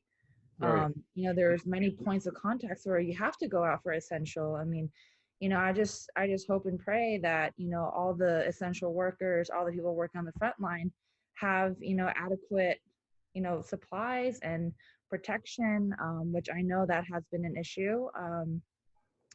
It's a scary time. Now, in California, is everything shut down like New York? Is it just essential things like grocery stores and pharmacies? So are you allowed to go out and golf? No. You can't. No, they shut down all parks, all golf courses. I've heard of people in San Diego and all around California getting fined for like $400 or more for even surfing or paddleboarding. So they deemed, I think, walking is an essential thing. Like, I mean, golf is going not out for a golf is walk. not essential. Golf is not essential. I Some of know my friends would disagree with that. Yeah, exactly. I mean, I know that in some states that it is, but in California, no. Interesting. So in New York, everything is shut down, and I work on Long Island, but I live in the city for a good portion of the time. And when you go in the city, it's here. Like, there's no traffic, and just everything's closed down. And it's just restaurants. It's just one thing after another. What you would know is New York doesn't exist. There's no theater, movies. So it's going to be a big change for us. And so at least in California, you get to go along the beach. You're allowed to walk along the beach, or not even that? We don't live near a beach, so I'm not exactly too sure. I think beaches are closed, though. Beaches are closed. I know they are. Yeah. Yeah, I mean, it's crazy, though. I mean, like you said, there's no one on the street, there's no cars, and you see images of Los Angeles, and there's no smog whatsoever. You know, it's clear, Yeah, you know, and it's crazy. just, I hope there are things that we can learn from this, and hopefully there are positives that can come out of this. Good point. So that's what I'm hoping for. What about your husband? What is he? I mean, he was supposed to be in the playoffs now, right? No, we weren't going to make the playoffs this Really? year, unfortunately. Oh. No, we had a little bit of a tough year. But you know, we're just, it's hard. I mean, we're such go people that it's, you know, we're on the road a lot. When this all happened, he got pulled out of a scouting trip in Vegas. I was in Jacksonville, Florida, covering a golf tournament. And, you know, it's just crazy how much travel we're so used to doing. And this is the most time we've been in the house, which it's nice. You know, I feel very blessed that that's our biggest issue. But, you know, it's a weird time, you know, for sports. You know, it's weird to work in a non-essential workplace where everything just stops. It's funny that you say that, because I'm in the hospital all day, every day. And when I'm there, I'm not thinking about anything other than my job. And when I get home and I'm with my wife, I feel bad for her because she's in an apartment, and it's not like we're in a house, and it's, you know, she's anxious for me to come home. And if everybody was home with their kids, it must be so difficult. But it is a tough time, but I think that we're all going to rally. And like you said, we're going to have a new way to look at things. Some things will be better, whether it's pollution, less driving, more eating at home with the family. So who knows what the future will bring. But I can't thank you enough for spending, I know it was tough hooking up, getting our times right. And you were so persistent with this and helping out, and, you know, hope we raise a lot of money. And so nice to meet you. And maybe we'll meet in person sometime. Sounds great. Thank you. Thank you so much. Hi, I'm here with Marty Lyons. Marty Lyons is someone who I remember playing football. I grew up in Brooklyn and Queens, and I remember when he was, he and his line over there really dominated the NFL, and it was exciting watching him.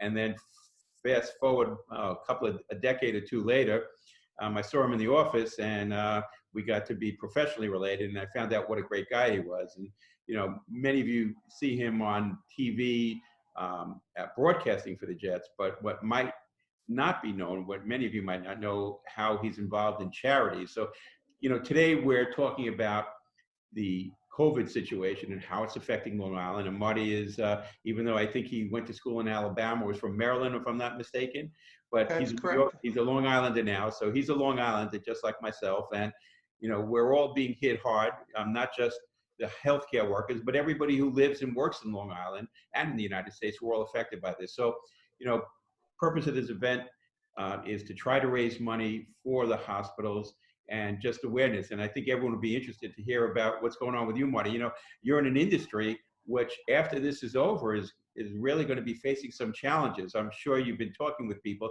Anything you'd like to share with us? Well, you know, I'm in two industries. You know, Richard, I work for a company. We build and design athletic fields. So a lot of that work has been put on the back burner. A lot of the school work, you know, because there's other concerns. There's a bigger issue out there. But first of all, I want to thank all the doctors and nurses and everybody on the front line. here on Long Island and around the world, you know, risking their lives to keep us out of harm's way. And we really do appreciate everything that they're doing. And I think for us as a whole, we're really finding out who the real heroes are in life. It's not the guys running up and down on the football field using their God-given talents on Sunday to be that role model. We're finding out who role models really are. And I think we should look at it and appreciate the opportunities that they're giving us. And the best thing that we can do is try to help them by staying at home. That's really important. You know, when people, you know, I'm a cardiologist and I can fix hearts really easily, as all those cardiologists can do. It's something that we are gratified that we can help somebody the same day. And here we're wearing a different hat where we see it's not so easy to fix people. The key here is to stay healthy and to isolate and to really follow those guidelines. And hopefully if we do that, we're going to start getting back to normalcy, or the new normalcy. So what about football? What's going to happen in an arena in football in the summer? How are they going to work out? I mean, they're not going to be able to social distance in a huddle. Well, you know, that's the big question. I think it's what's going to play out with Major League Baseball, what's going to play out with hockey, what's going to play out with the NBA. And then I think the NFL will follow the directions that the other three professional teams that are really at the end of their season, some are in the beginning of the season, but you look at the NBA, they were supposed to be getting ready for the playoffs. Amazing. So I think that's that great escape that everybody is missing when you turn on the TV on a Sunday and you're looking for a football game, or you're looking for a basketball game or a baseball game, hockey, whatever your sports is, you know, and you don't have it anymore. You feel like you really are getting robbed of something. But I think it also makes you reflect and appreciate, you know, all the values that you have and all the gifts that are around you. And that sometimes we take those gifts for granted. Absolutely right. You know, one thought I had is once professional sports starts again, or collegiate sports, testing will be readily available. And I think it would be somewhat easy to test every athlete before they get together to know that they're negative. And that would be good. I think we could do that. We could test the athletes before they're playing. I guess a bigger concern is what's going to happen in the stadiums. Are people going to be playing to an empty stadium or not, which would affect the guy who's selling food, the guy who's delivering the food, the person cleaning up. So the economy will be tremendous. I think we'll get our athletes back in a safe way. It'll be more challenging, I think, to get the fans there. Yeah, and I think it'll be more challenging too, because any sports, especially football, it's an emotional sport. You feed off the crowd. You feed off the, you know, that JETS when you run out onto the field. And when that is missing, you're putting a lot of pressure on these athletes to motivate themselves, to get themselves ready to play the game. That is a responsibility that, you know, the accountability of every athlete. But that emotional control that the fans have, it's really going to be tough on the athletes. Now, you're a healthy guy. You know, your risks are relatively low. What are you doing to isolate? How are you keeping yourself busy, you know, in this time?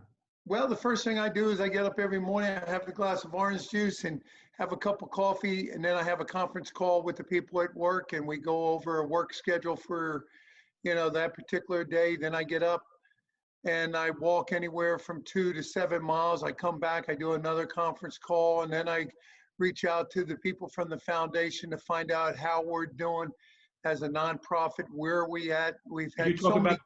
Could you talk, you know, I'm sorry to interrupt, but, you know, I don't know if many people know what you do as one of the other things you do. Could you tell us a little about your foundation? Yeah, I started the foundation in 1982 in memory of my father and a little boy named Keith. My oldest son, Rocky, who's a doctor down in Alabama, and he was born on March 4th. My dad suddenly died of a heart attack on March 8th, and then Keith died of leukemia at the age of 5.5 on March 10th. And I was 25 years old, a professional athlete playing for the Jets, and I couldn't find an answer for why God would allow something like this to happen. And as the days went on, I realized that this is part of life, that God had put me in a position here with the New York Jets, this platform, this media capital of the world, to utilize my name and maybe help others. So I started a foundation for terminally ill children and children with a chronic life-threatening illness to take their greatest wish in life, make it become a reality. And you fast forward 38 years later, we've helped over 8,000 families. We've raised over $35 million and we operate in 10 states. But the problem that I'm running into now is now you're into April. We had 81 kids in the pipeline at the end of January. We can't have fundraisers. So I had to take the staff that I had and put them working remotely from home. And the longer we go from having a fundraiser, the more difficult it becomes to helping these kids. And I'm sure I'm not the only nonprofit in that situation, but it's a tough situation to be in because you can't help the kids that need the help the most. It's going to be tough for everybody. I mean, you know, people who are donating are having problems. So it is going to be tough. Just an interesting side note. You mentioned your son's name is Rocky. Right. Well, he's a Martin Anthony Lyons Jr. Okay. But when he was born, his grandmother said, you know what, he's a piece of the rock. We'll just start calling him Rocky. So he's finishing up his 9th year in practice, and he's building a medical center down right outside of Montgomery, Alabama, in a little town called Wetumpka. And it's going to be like a Northwell or a Pro Health, all inclusive. And, I was almost named Rocky, but Rocky Lyons sounds better than Rocky Shlofmitz. My mother was. And the thing about it is, you know what, he's very smart about it. Him and another doctor, they went and they borrowed the money, and he says, you know what, at the age of 38, I'd rather be in debt now than when I'm 58. And then my other son is a doctor down in Murrells Inlet. So I have 2 doctors, 1 school teacher, and one, my youngest son works for Lockheed Martin. So he's in aerospace engineering. Well, you're like the American dream, you know, an American hero jet, and you got great family, and you're doing great things with your foundation. And I really appreciate you taking the time to speak with us. And my pleasure. I just wish good health, and I hope to see you soon. I hope to. And for all the Long Islanders out here, just remember those people on the front line. Give them your thoughts and prayers. And remember, they're here to protect us, and they're putting their life at risk. Let's do it. Good seeing you. Hi, everyone. I'm here with Clark Gilles, and he was a famous islander for us on Long Island. He originated from Canada in the province of Saskatchewan. Hope I said that correctly. And yeah, that's close enough. You're kind enough to come on with us today. So I had a couple of quick questions for you, and then I'll let you get on. Basically, the purpose of this is to try to raise money for Long Island hospitals through this crisis that we have. And I was just wondering if you still have family back home in Canada, and if so, what's going on in Canada? Because we know what's happening in New York, and it's not good, but we're sort of disconnected from other places like Canada. If you could fill us in if you have any information. Yeah, well, I grew up, you know, in a small town, Moose Jaw, Saskatchewan. It's only about 30,000 people, and I still have my brother and my sister live there with some nieces and nephews and great nieces and nephews. And I've talked to them quite a bit over the last couple of weeks, and just checking in on them to make sure that they're safe and sound. They're kind of doing the same thing we're doing here, trying to practice social distancing, being careful. They're not getting together as groups. I know my brother's birthday is coming up in a couple of days. They don't plan on being together. They're going to, you know, by way of maybe house party or Zoom or whatever the case may be, getting together online, maybe at a distance, saying hi to each other. But nobody's taking any chances. They're kind of trying to do the same thing that we're doing here, as they said. Is there a lot of penetration there? A lot of people are infected yet? No, I mean, Saskatchewan is mostly farmland. People are pretty spread out. Okay. My brother, when I spoke to him last, he didn't really, there may be a couple of cases in and around that area. There's not too many in Saskatchewan, but I think from what he told me, everybody's been really doing as they're told and practicing the proper habits to kind of stay safe. Right. And here on Long Island, what type of things are you involved in these days? I know what you did when you were playing hockey. You were, I guess, did they call you an enforcer? Was that an accurate term? I used to call it self-defense, but Self-defense, okay. Yeah. I used to take care of my teammates a little bit. If anybody needed a tune-up, I was always there to oblige them. But you know, I like to go out and play the game, but every once in a while I'd get into a little skirmish, which I didn't dislike. I grew up in a tough little town and played hockey in Western Canada, so there were some times where you had to defend yourself, and Well, you were so I def- did some of that. you were a defender in your professional career. Now I understand you're also defending other things. You have other things you're defending now. If you want Well, to touch on that. you know, I started the Clark Gillies Foundation a little over 20 years ago, and one of our projects that we're working on now is Huntington Hospital. We donated a gift. We gave a gift to Huntington Hospital to help build the pediatric emergency room in the new expansion at the hospital, and we have a 15-bed facility there for pediatrics, and we're very proud of it. The hospital is very happy with it, and you know, so we're busy doing that. We run a golf tournament every year. We had to move it back this year. We usually have it in August, but with everything that's going on, we moved it back to October. But you know, I'm just trying to do some things to give back to the community. I have a very strong foundation board that's very generous, and people in and around Huntington and a lot of areas on Long Island are very generous to the foundation. So I guess once a defender, always a defender, right?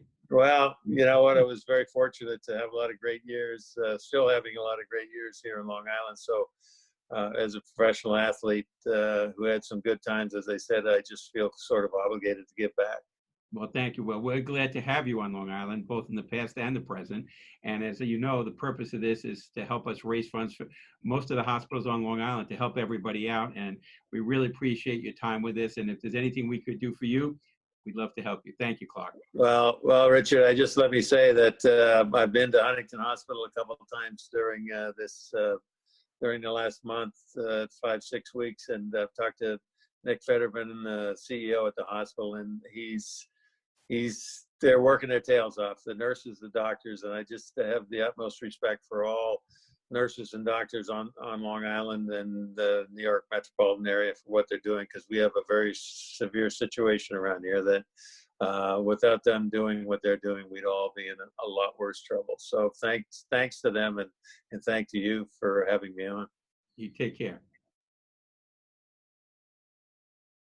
Hello, everybody. I'm here with, well, I guess if you wanted to pick an American, this is an American.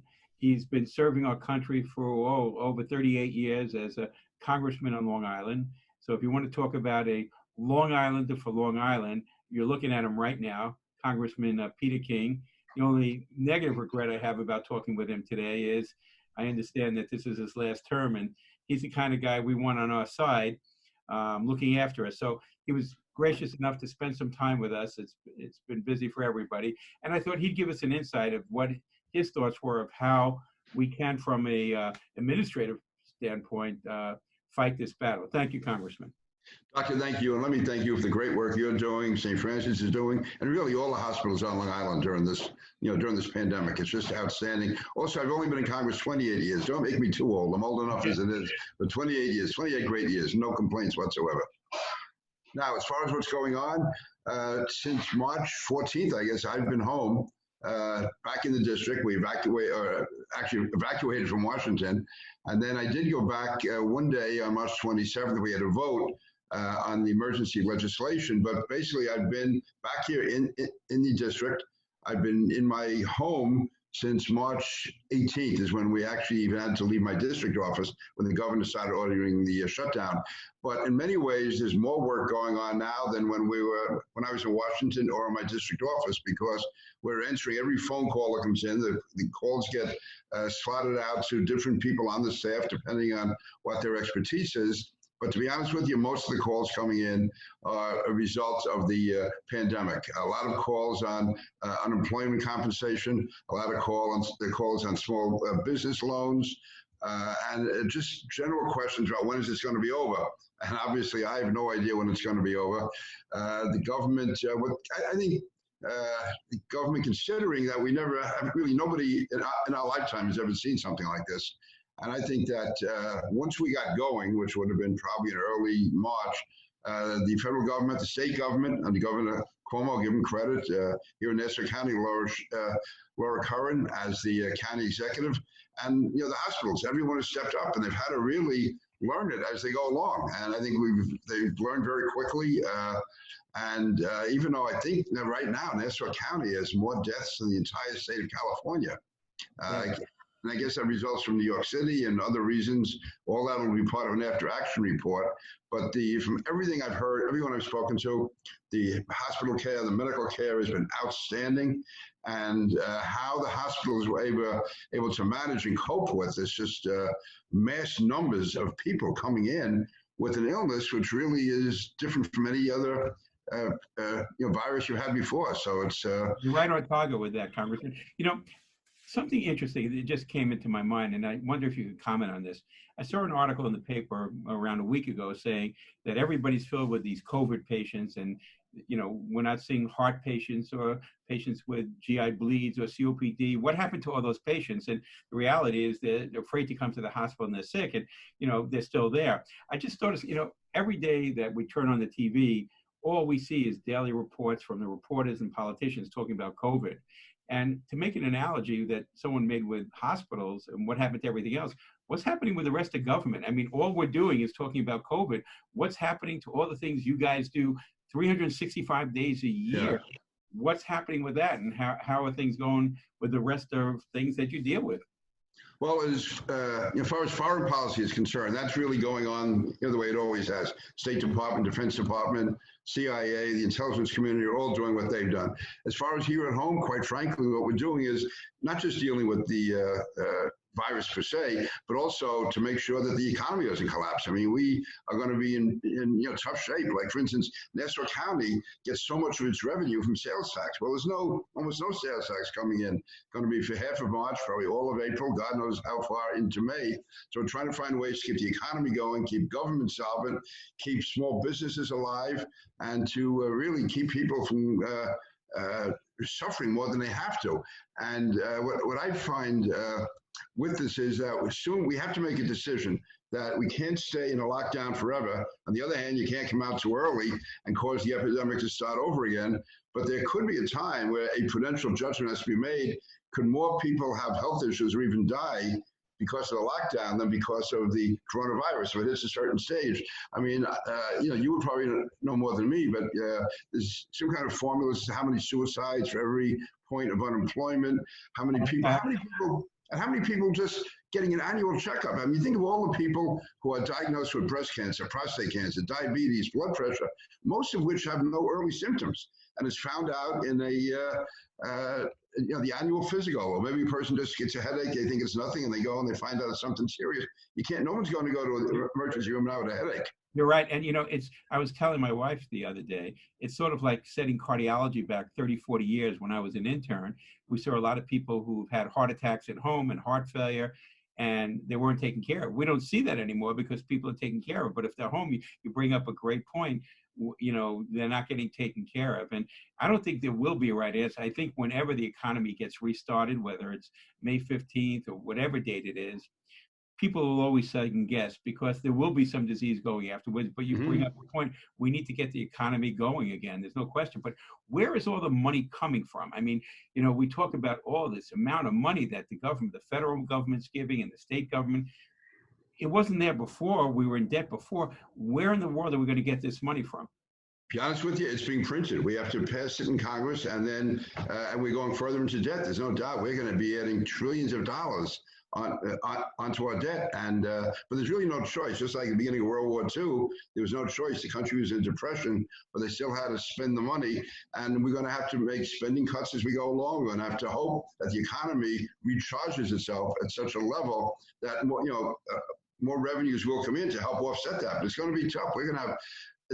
The virus is tough enough. That's the toughest thing we have to do. But after that, it's not going to be a walk in the park. It's going to be tough to get us back and strong and healthy, not just physically, but also mentally and also economically. Now, what committee are you in charge of right now? I've been on the Homeland Security Committee since it started back in 2003. We started the Homeland Security Committee. I was chairman or ranking member for about 9 years, and we have a term limit as to how long you can be there. But I am what's called a ranking member on the subcommittee on emergency preparedness. So we've had a number of hearings prior to March 10th. We had a number of hearings on the pandemic. And I remember we had a hearing on March 10th, and we had a number of medical experts in. And at that time, I just gotten notified that as of that morning, there were 140 cases in New York State, and we couldn't believe it was that high. And that was only 5 weeks ago, 140, and everyone was shocked when that number came in. And I think we had really a handful of deaths. I mean, every death is vital, but it was a small number. And nobody, I mean, certainly nobody I was speaking to expected something of this magnitude, the way it, remember we had Dr. Gottlieb was in speaking to us, I guess it was on also earlier that day on March 10th. And he was saying that, things could be so bad that a city like Seattle someday may have to be shut down. I'm thinking, oh God, how can you shut a whole city down? Never knowing that, as a practical matter, the whole country has been shut down now in less than 5 weeks. So you're the ranking member in Homeland Security, and I'm sure you have a lot of people in intelligence things. I don't know if you could even talk about it, but is it something where we know the origins of this, the reality of it, or is that still being looked into? All I can say is it's still being looked into, and this is not something I've learned from the committee, just from my own talking with people. It seems more likely now than it did maybe a few weeks ago that this could have originated in a lab in China, probably accidentally if it did happen, but there's just more evidence leaning that way. Now, I don't want to rush to judgment because, again, this is really almost a case of first impression. But right now, I say there's more talk of that and more indicators of that now than there were, let's say, a week or two. One thing I should say that we're doing is that Congresswoman Macchio from New York, she was just elected last year. She's a Navy veteran.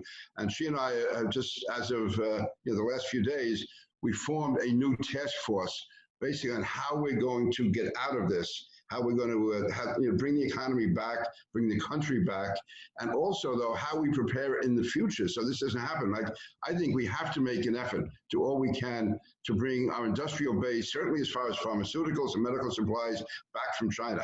I mean, we are now almost at the mercy of China. They stop producing gowns, we have no gowns. If they stop producing masks, we have no masks. It's a practical matter, no masks. And the pharmaceuticals, I've heard numbers anywhere from 55 to 95% of pharmaceuticals come from China or have some base in China. We can't put ourselves in that position again. Also, we have to, in preparing for it, work out, have it coordinated between the federal government, the state government, the county government, and also hospitals as to how much inventory we're going to stockpile. How many ventilators do we have to be safe going to it, on gowns and masks and all sorts of medical supplies. That has to be better coordinated in the future. I remember reading that New York City back in 2006 started a whole program to have a large stockpiling of equipment for the inventory. And in case of a pandemic, and within 2 years, they sold the ventilators they bought because they were too expensive to maintain. And the oxygen masks, I guess, went dead, for lack of a better term.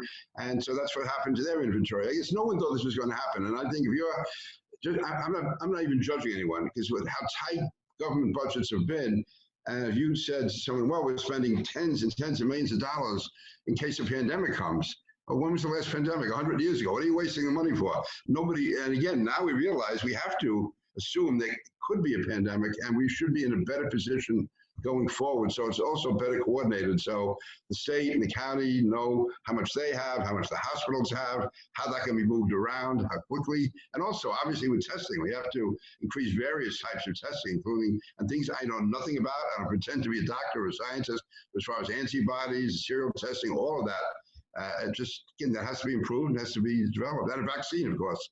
Not an easy job that you're facing. And well, you've done a great job representing our country. And I can't thank you enough for taking the time today. You're really quite informative. And I wish you health. And I hope your retirement is everything you want it to be. But you're a great guy. Thank you for coming.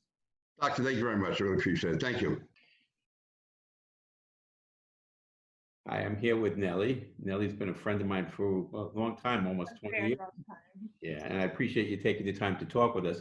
The reason why I asked Nelly to be with us is, we all know how healthcare workers and patients are affected by this terrible situation we have, but it's not just the present now with sick patients in hospitals. Nelly's in an industry where they're affected not only now, but what I'm concerned about, and I'm sure she's concerned about, and give us some insight about what's going to happen in the future. She is, well, I'll let her tell her a little bit. Why don't you tell us a little about yourself, Nelly?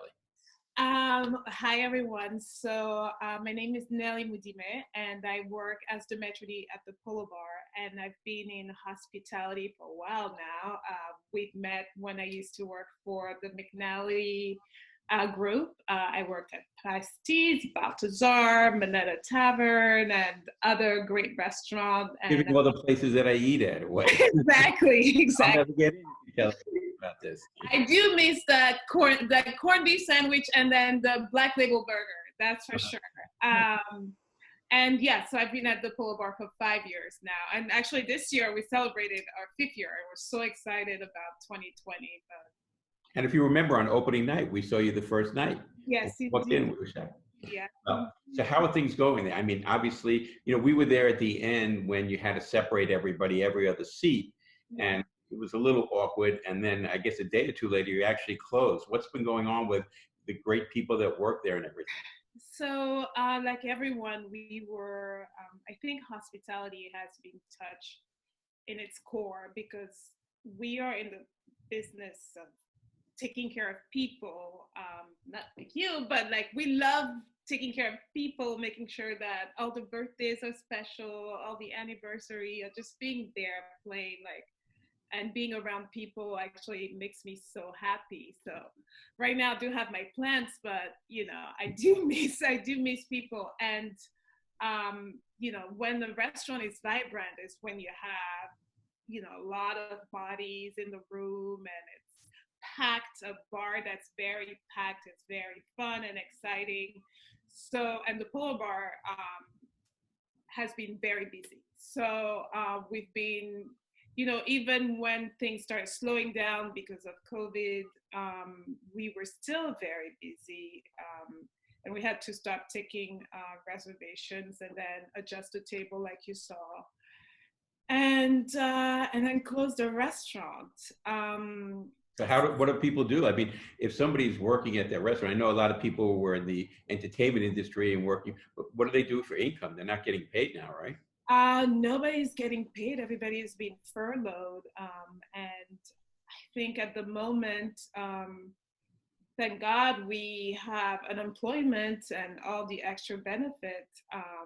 But I doubt that our industry is going to be able to recover like it was. No, it's going to be hard. I mean, even when, like, let's right maybe mid-May, if they start letting people interact again. What you said so clearly, what makes Polo Bar so exciting is just the whole energy there.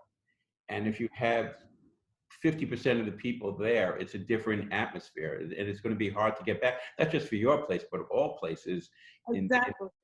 And I think, you know, the one thing that we've been like told to do, like I can imagine, and I heard that has helped a lot in Asia, is wearing the mask. And the whole thing about being in a restaurant is, you know, drinking, eating, and like, you see me eat. People. You see me eat. A mask is not going to work when I eat. But so that's one thing. We started with the management team, like starting to put ideas about what we think the future of hospitality is going to be like, from maybe perhaps less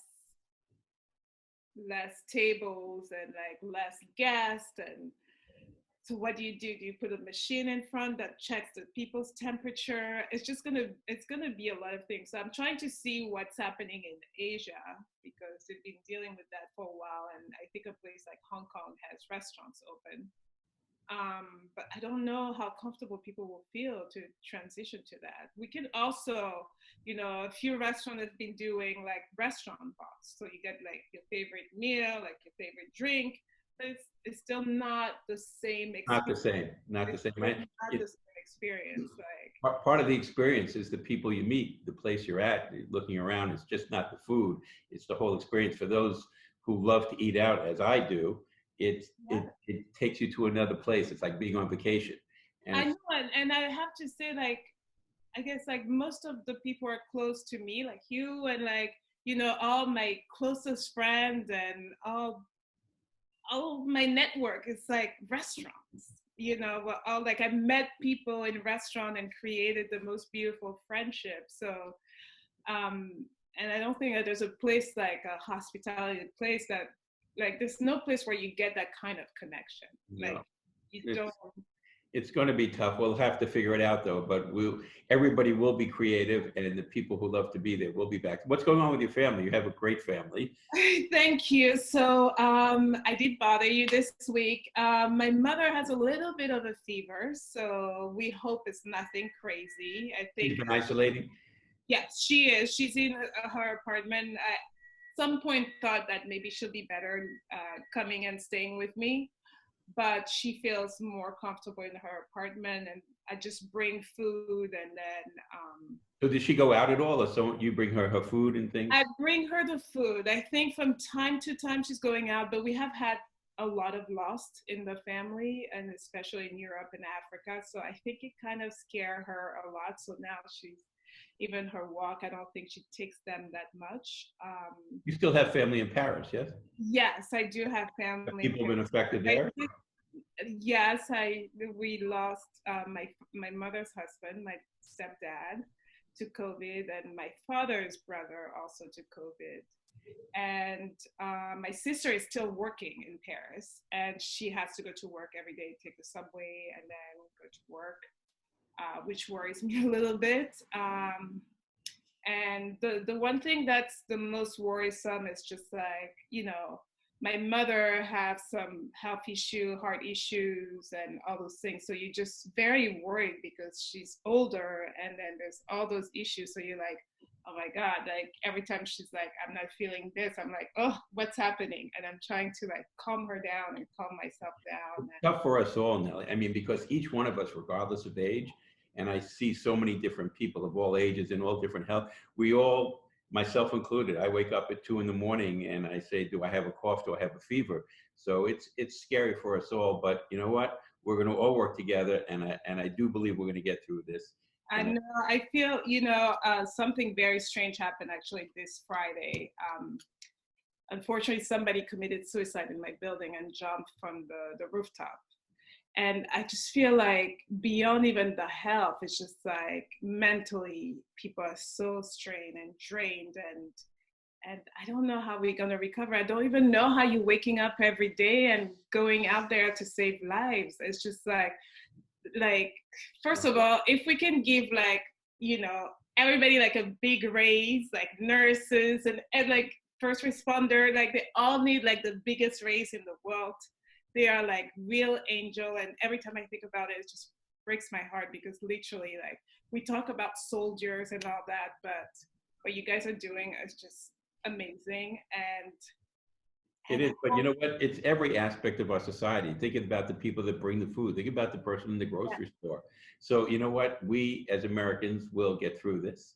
Yeah. Everybody's important, and I couldn't thank you enough for sharing your time with us. Pleasure, my pleasure. And please give my best to the whole crew, and I hope to see you guys soon. Thank you so much. Hi, everyone. I'm here with Tom DiNapoli, and he's a New York State Comptroller, and he's also a friend and a patient, if I can say. Absolutely. So I appreciate you taking the time to speak to us.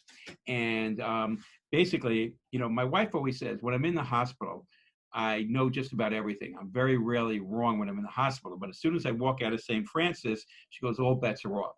So I'm going to just, you know, have full disclosure right now and show you how little I know about anything outside the hospital. I've seen elections, I've seen campaign ads for state controllers. I have no idea what a controller does. So I'm pleading ignorance. First, I'm sure if I don't know what a controller does, I'm sure many people watching this don't know what it does. So maybe you can help us out and tell us what in the world you do. Well, it's a fair question. I always say the best job in state government, but the one that people aren't quite sure what we do by the title.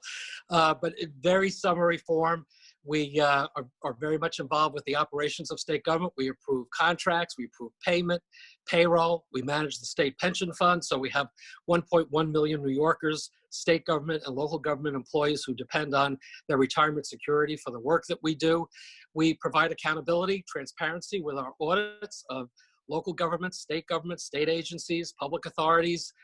So anything having to do with accountability, transparency, finances for the state.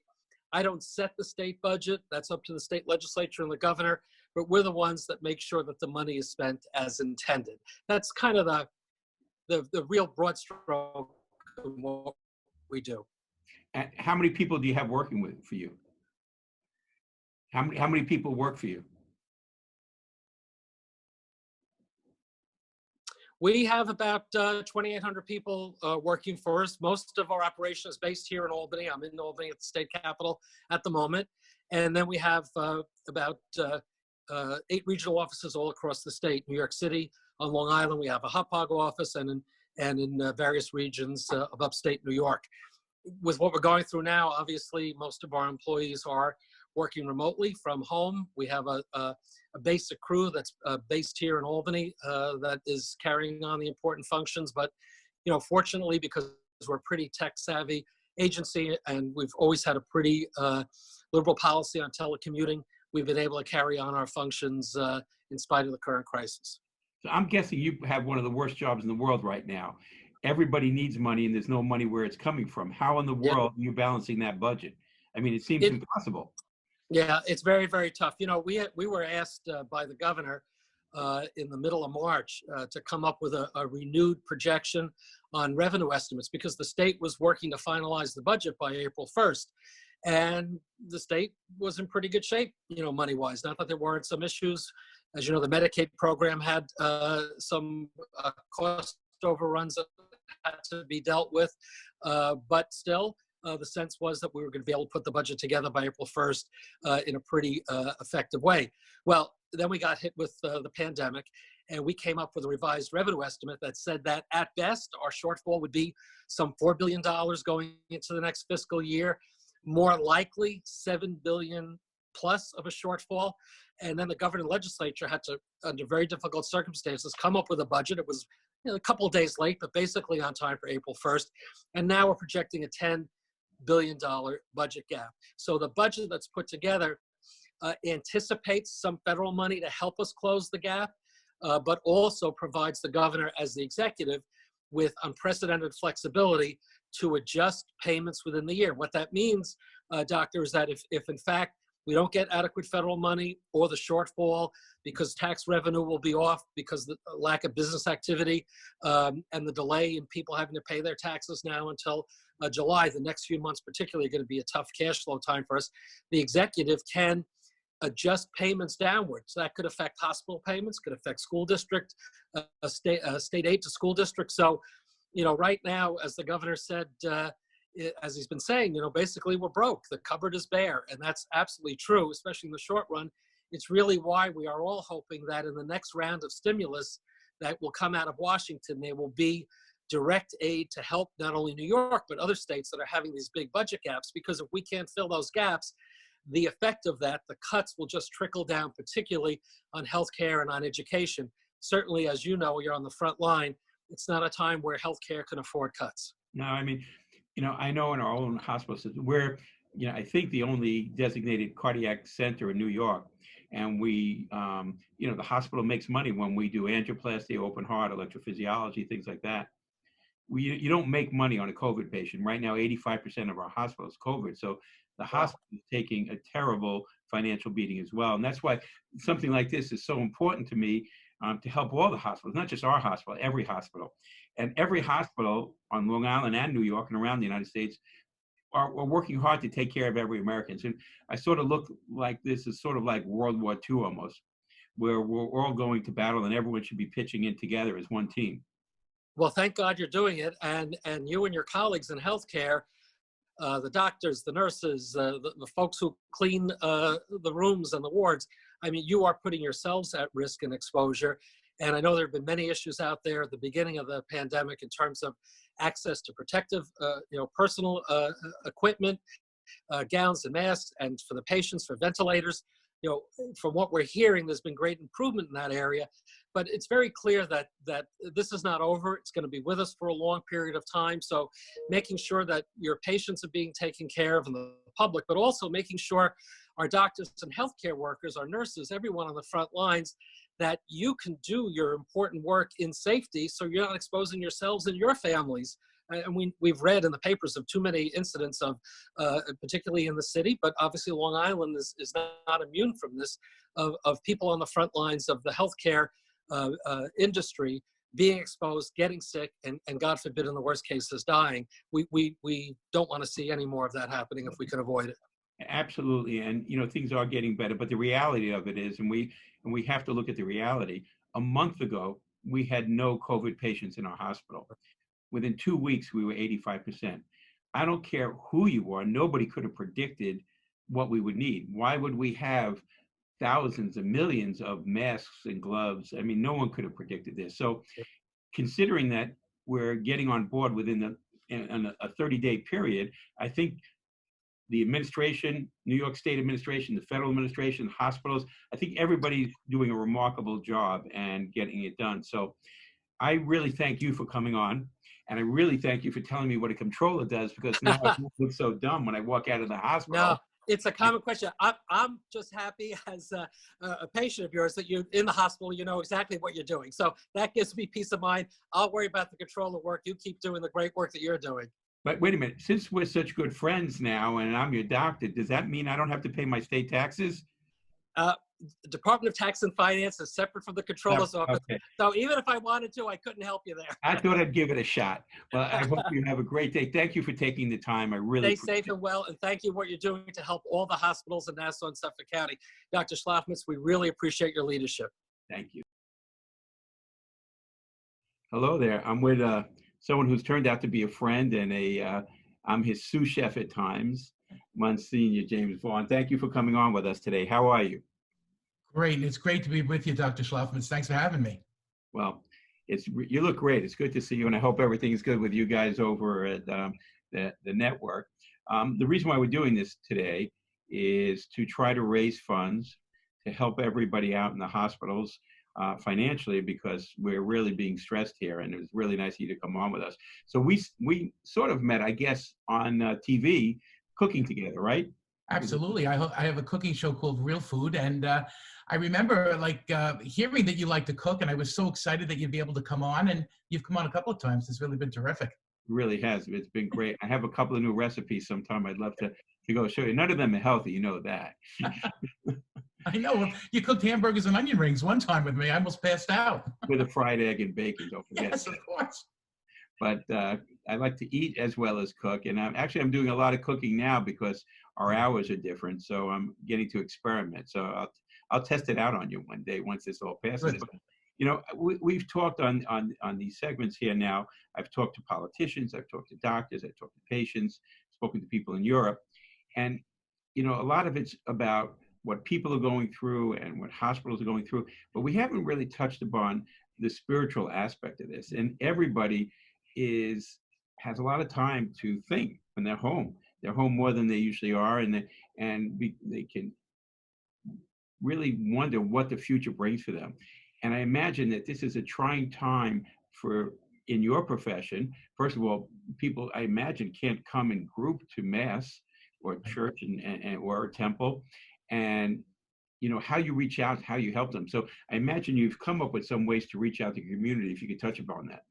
Sure. Yeah. You know, it's so interesting because, you know, and I think it's probably true in this, you know, services in the synagogue. I mean, by their nature, they're communal. You know, it's people coming together. So I am celebrating Mass alone. I mean, I'm just celebrating Mass. It's me and you know, and God. It's a very different kind of way to be.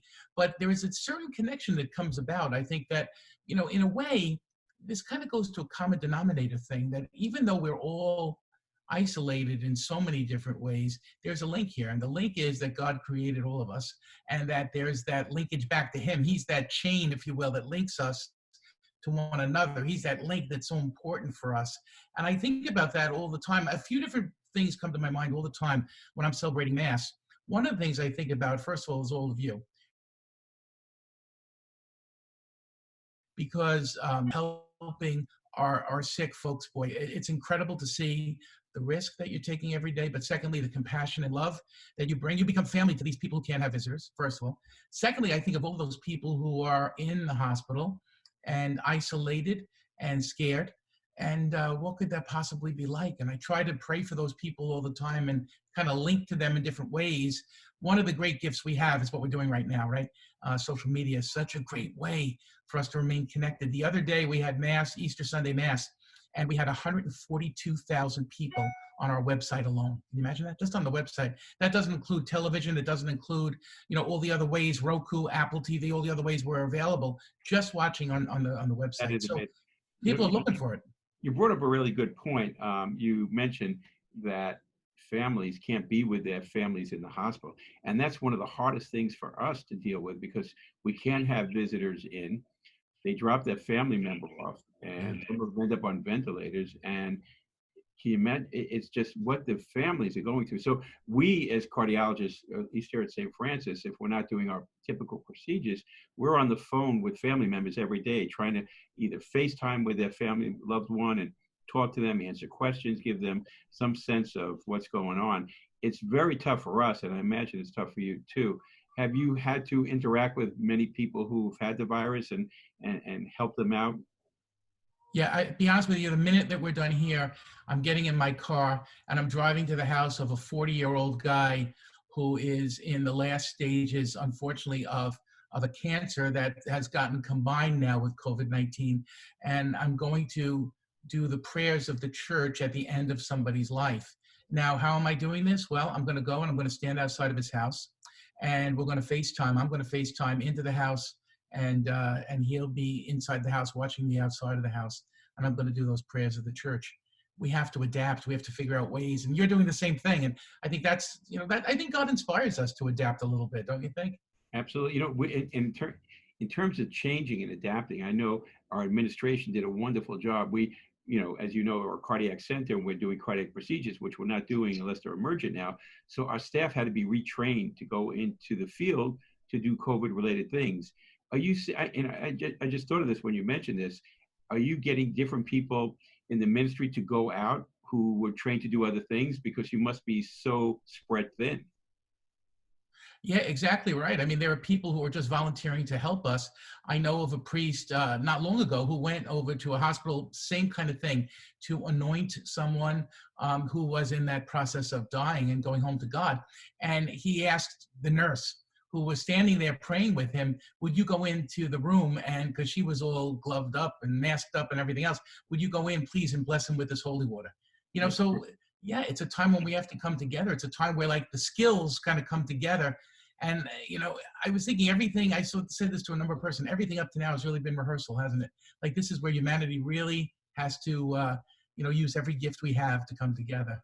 Well, you are an incredible person. Everybody loves watching you on television. If you ever have an empty spot and want me to bring in a new unhealthy recipe, I'll be right there for you if you need me for anything. And thank you for taking the time. And I hope this helps us. I'm sure when people see you, they're going to open up their pocketbooks and wallets, and I wish you the best. Thank you so much. And please help, because I think when we come together, it's the old story. No one can do everything, but everyone can do something. And it's about doing something with our talents, but also with our treasures that will help us to get through this together. So thanks for having me. Take care. Hi, everyone. I'm with two very special people. As you all know, it's been a rough go for us at St. Francis, as well as every other hospital in New York and even around the world. And I'd just like to hear Steve and Deb talk to us tonight. Deb is just getting back from work. So just a quick history about Deb. She's been at St. Francis, was a staff nurse on the floor, worked her way up, then came up to the cath lab. And a nurse in a cath lab is one of the most technically trained nurses. I mean, they're not like nurses, they're doctors. They probably know more cardiology than most cardiologists, and they're trained very specifically to do an incredible job. And sitting next to her wearing, I don't know why, a Dodger shirt, but he's wearing a Dodger shirt. We'll give him, it's a Long Island thing, but we'll give him a Dodger shirt, all right? I won't hold it against him. Sitting next to her is a husband who's a respiratory therapist. Now, a respiratory therapist is a thankless job. They see patients who are usually the sickest patients. They're offering them treatment all the time and working day in and day out. But in this particular crisis, it's even more dangerous than probably almost anyone else who's working in the hospital. And then these two poor souls found each other years ago, and they're working together. Right? They're probably just kicking themselves right now. Yeah. Now, Deb, she's a trained nurse doing cardiology interventional procedures. Deb, move a little closer so we can see your face a little better. Sure. All right. Perfect. Now you're perfect, guys. Anyway, so she's working in the cath lab, and all of a sudden, where we're doing 100% amazing interventional cardiology, we're now doing 5% of what we did, and now we're doing 85% taking care of patients who are critically ill. And the hospital administration said to staff, we need to put people in different places. You can take off if you want, use your personal time, but there were some amazing people like Deb who said, you know what, I was not trained to sit home. I'm trained to take care of people. And she had to go back to training, and she'll tell us a little about that, to learn how to be intensive care nurse. Now, her and her husband, if you talk about people being on the front line, we as doctors are not on the front line. These two people, what they do, they're on the front line. They're exposed to the highest risk patients, potentially in an area where it's the most exposed, and they're doing that every day. So I'll let you guys talk after the introduction. Deb, what was it like going from a specialized cath lab nurse to now being trained? What'd you have to do? Well, I went to a 2-day review class for critical care, which basically covered a lot more training on the paralytics, the type of meds we're using with these type of patients, because we're paralyzing them, not only sedating them, but paralyzing them and proning them. So we learned basically how to do those things quickly, along with synchronizing vent, the medication changes and adjustments, so these patients can recruit some of the lung capacity that they lost due to the COVID-19.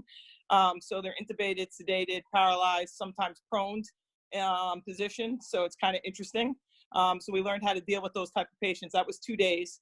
And then I went back on the floor to do some hands-on training for 3 shifts. And now I'm just taking care of these patients by myself. Sort of like in World War I or II, where you took a kid out of school and then said, here's a gun, here's how you shoot it, go on the front.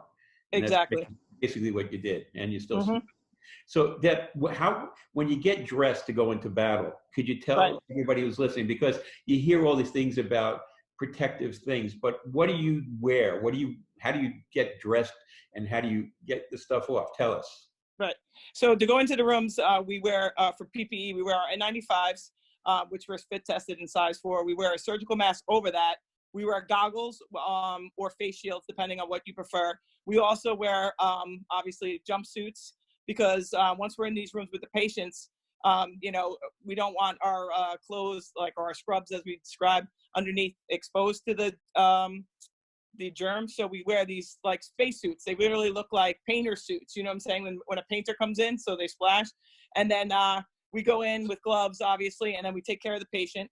And then when we come out, we just leave all that stuff kind of in the room and come out, and we keep that stuff in the room. And that's how we prepare ourselves to go in the room. And we use it for the day. And then after we're done for the day, we use this spray to decontaminate it. And we hang it on a clothesline in the unit that we worked on. And we wear it again the next time we're there.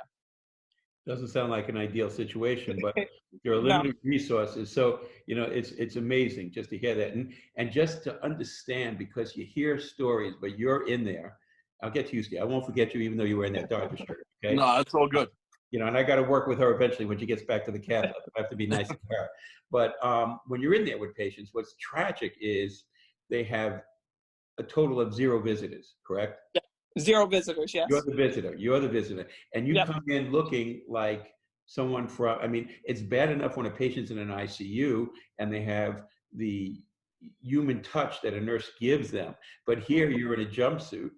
So they don't even have that, and they don't have the visitors. It's just a situation that's hard to describe. Now, Steve, you are a respiratory therapist. Could you tell everybody what that is? Because most people probably don't know what that entails. What are you doing every day? I mean, I imagine you get into the same kind of garb that Deb gets into.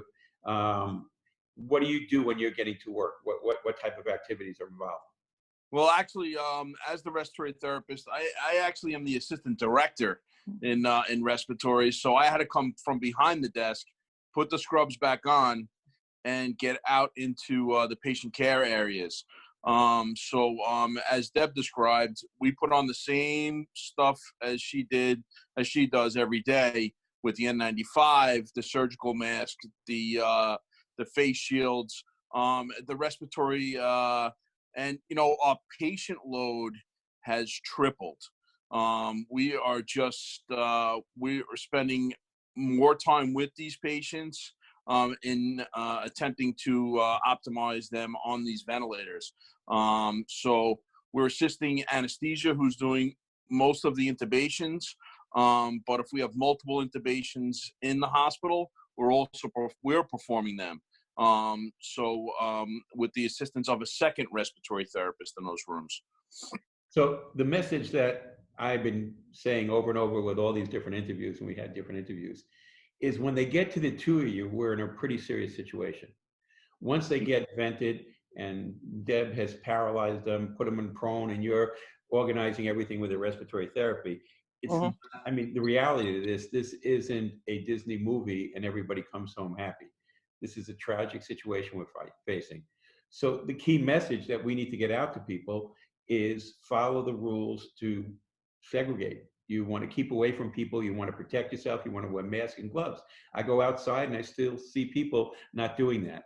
And you guys see what it's like if they don't follow those rules. So yes, and that's really critical. But on TV, on the radio, you hear about the heroes and everybody's cheering everybody. And, I feel a little guilty. I feel more like a social worker, not that there's anything wrong with social workers. I feel more like a social worker than a doctor. And when people say to me, oh, you're the hero, I'm not really the hero. I'm looking at two heroes right now. You people put your life on the line every day. And when I'm asking everyone who's watching this, it's because of these people that people are being taken care of. And we need you to help out by donating anything you can. And I thank you guys, and I'm looking forward to you getting back in the cath lab so I can torture you there. And thank you. Great holiday. Thank you for doing this, guys. Thank you. You got it. You got it. I'm here with my friend and colleague from Madrid, Spain, Javier Encased, and I want to thank you for taking the time, and thank your wife, Maria, for letting you spend some time with us. In New York, we're really sort of hopefully at our plateau where we really got hit hard in the last couple of weeks. But I believe you and the people in Spain were a couple of weeks ahead of the curve from us. And I thought it'd be useful for Americans to hear what our future is. It's the unknown that frightens us all. And you've been through this, and now you're experiencing a couple of weeks ahead of the curve from us. And if you could share with us what's happening in the hospital, but also in the community, how are people eating, going out, doing things? And if you guys in Spain have any plans of how you're going to start the country back again. So I'll let you take it away, Javier. Thank you. Well, thank you very much, Richard. It's a pleasure to be. Welcome to my home. It is now, after hours, after being working in the hospital this morning. Well, of course, we are very sympathetic with the situation that you are living. Our thoughts, of course, are with you and with all the friends in the United States, because we really understand the painful and difficult situation that you are going through, and that, of course, we are still living, but we fortunately feel that we are now passing the surge of cases, and in a way facing now many uncertainties that have to do with the way of de-escalating this and going back to our normal life, etc., etc. But as you say, everything came in a way out of the blue, like it happened for you. And in the hospitals here in Spain, we have a large public healthcare system. And so suddenly, we were overwhelmed by all the patients that were requesting care and needing care. As many countries, the means that we had in many aspects, like, for example, personal protection equipment and so on, were insufficient. Of course, the number of tests that we have to test everyone were not sufficient. But, there was a huge willingness and a huge of compassionate work by all the healthcare workers. We were actually very much supported by the community. This has been great. So you had a problem with, I know in Italy there was talk about some patients not having enough ventilators, and decisions were made that if they were over a certain age, you didn't give them a ventilator. Did you ever reach a point in the surge where you didn't have ventilators for a patient? Well, absolutely. Spain has a very good healthcare system. You've been with us in our cath lab, in our hospital. You know that this is like in many countries in Europe, a superb healthcare system, but the dimensions of the problem were, of course, huge, and that's the reason because even in our case at our hospital we had 80 ventilators, and it means that all of them were busy very soon, and you had to do also sometimes some type of triage, helping as many people you could help as much as possible. And that's the reason because, yes, I mean, one of the difficult aspects of this pandemic is that once that the patient needs hospital care, you really have to be ready to deliver this care sometimes for weeks. And it is crucial that patients receive vital support, because many of them, we don't have at this point efficient drugs to treat the virus. And therefore, the best alternative we have for the patients, the life-saving maneuvers we have are in many occasions life support techniques, like, for example, having a proper ventilators and having proper care of patients. Now, you're past the surge. Are you at a point now where your hospital is not full with COVID? Are you getting back to cardiology, or you're still not doing cardiology cases electively? So yes, absolutely. So what we notice is exactly the same that has happened in many other countries. Certainly the hospital was overwhelmed by COVID cases, so we have to really stop our schedule, cardiac interventions. We were just restricting cardiac interventions to those patients that we knew that the cardiac intervention will have a prognosis on impact over the next 3 months. So of course, we never left the patients stranded, but we have to really downscale, focus, and be selective with the type of treatment that we were doing. And on top of that, as you know, many patients who had COVID infections as well, who had COVID infection, had cardiac problems, so we had to look after them. Like in New York, we also had a wave of absence of myocardial infarction. Suddenly, we could not see as many patients with heart attacks like before. Then we understood that sometimes it's because patients were refraining from coming to hospital, to calling emergency services, because they were afraid of coming to hospital and getting infected.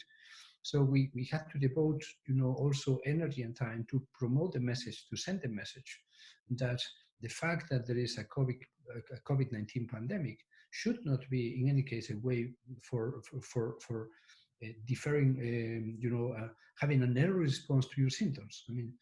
I mean, we have many doctors, most doctors are not seeing patients in the office, so patients are just not getting seen. And there have been reports of marked increase in cardiac arrest at home, and all the things we normally see, people with heart failure or diabetes, we're not seeing that. So it's not that they went away. It's not that they didn't need to be taken care of. It's just people are afraid to go to a hospital. Now, I know when I was lucky enough to visit you and your wife in Madrid with my wife, you took us to some of the best places I've ever been to on the planet in terms of eating. I mean, you guys start eating at 10:30 at night and it goes till forever. And the streets are filled in Madrid. One of the things we love is the warmest, nicest people. And at 11:30, 12 o'clock at night, you get out of a restaurant and the streets are just filled with people. What's going to happen? Because if with social distancing, I mean, everything is about congregating together in Madrid. The way I saw it, it was just everybody having a great time together. What's going to happen? Has anyone talked about that? Yeah, absolutely. I mean, in that aspect, I'm sure that you understand the situation, because New York also is a city, that never sleeps, that you have a lot of social life, and it's a very similar aspect. Well, it's difficult to understand what will happen. I mean, obviously, social distancing is something that is even more strange for a community which is accustomed, as you say, to gather, to go out with friends, to enjoy, the life in the street, because you are seeing more and more people. But but in a way, it's, and I guess that is the same situation in New York. I mean, people really understood that we were facing difficult times. And we found actually alternative ways now of, in a way, keeping in contact. You can see many people, cheering each other from the windows, or organizing even concerts or events in this way. In a way, it's like sending a message of saying this will be over soon. We will be together again. Now, has your government given you any idea of when you'll, like, I imagine the restaurants are closed now. Have they said, okay, we're going to open up restaurants May 15th? Is there any thought, or they're still up in the air? Exactly. I mean, there are a lot of uncertainties, because what is true also, and we have to be rational about it, is that the way of de-escalating, of going out of this situation, will have to be progressive. We have to make 100% sure that there are no chances of getting, a new surge of cases because of reinfection or something. So and I think that, we are all learning from each other. I mean, we are obviously watching what other countries are doing now. People that had this problem in the past, like Korea or China, etc., adapting also that to our way of living. Today it was the first day that there was a downscalating in the number of workers that had to stay at home. So over the last 2 weeks, only essential services were open. So that means that very few workers were leaving. But today we had some additional workforce, going out, like people working in the building houses, etc. So it's opening up a little. Exactly, it's opening out a little. And you have unusual situations. I mean, nowadays, today, for example, I heard that the police was handling face masks to the people in the underground. And it's quite unusual, to see an underground in Madrid with all people, everyone with the face covered with a face mask. But of course, people understand that this is what you should do. Well, it's so nice of you to take the time. Now, are you going back to your recital now with your wife? Your wife is on, I think she was on a bass or a fiddle, and you're going to be saxophoning now? Yes, we're both musicians. So we, of course, this is one of the, opportunities that we have with this particular type of lockdown. We got more opportunities to play together. But, I mean, obviously tomorrow we'll be back in the hospital, and that's something that we really like. This is our call, our vocation, and it will be again a good opportunity to try to help people that have either the COVID-19 infection, but nowadays, of course, even perhaps more important, those people who have cardiovascular problems and that have to be treated at the same time in these circumstances. Well, I really appreciate you taking the time, and I can't wait till you come to New York and I go back to Madrid, and hopefully we could see some more dancing together, and I'll take you around in New York. Thank you so much. Thank you very much, and cheers to all the friends in the US. Thank you. Thank you. Hi, good afternoon. I'm here with my colleague and friend, Giulio Guagliumi from Milan, Italy, and he's here to give us some experience of what he experienced in Italy during this outbreak. I recall, as I was just speaking with him, we were in Washington, D.C. at a meeting, and he was telling me about this outbreak. And I heard about the outbreak in China in December and January, and it really didn't mean that much to me. And then he started telling me a little about it in February. And again, there was nothing in the US, and I was thinking that's odd. But again, it didn't mean that much to me until he emailed me a couple of weeks later telling me some of the things that were going on. And he was nice enough today to come talk to us and give us his ideas of what happened and how to proceed with this. So thank you for coming today, Giulio. How you doing? Thank you very much, Richard. So to be precise, I think that everybody knows the name of my small town now, that is Bergamo. Bergamo is a small, beautiful historical town that is quite close to Milan, but is no more than 100,000 inhabitants, and the area around is about 1 million of inhabitants. We had this shocking experience around the 23rd of February and the weeks later, when we were floated down for all the system that is one of the most sophisticated network in the north of Italy. We were floating down immediately by these incredible numbers of persons coming to the hospital with pneumonia and very intense respiratory distress. And to try to figure out the numbers compared to this small city, every day we were receiving about 90 new patients that were needed of advanced ventilatory support. The hospital that is a new brand tertiary hospital with about 1,000 beds was immediately converted in almost all the resources in a COVID hospital. So it means that all the intensive, semi-intensive unit, the ward were completely changed, no outside patient coming.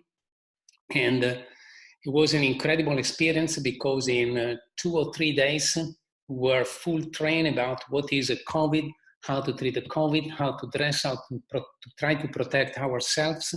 Nobody was knowing so much for CPAP and NIV, and everybody needed to be an expert because this was the only assistance for many, many patients. There were so many that all the doctors were trying to do the best, and so very emotional because we saw dermatologists, we saw pathologists coming to the ward and try to help these patients because there was not enough in terms of medical and nurses support.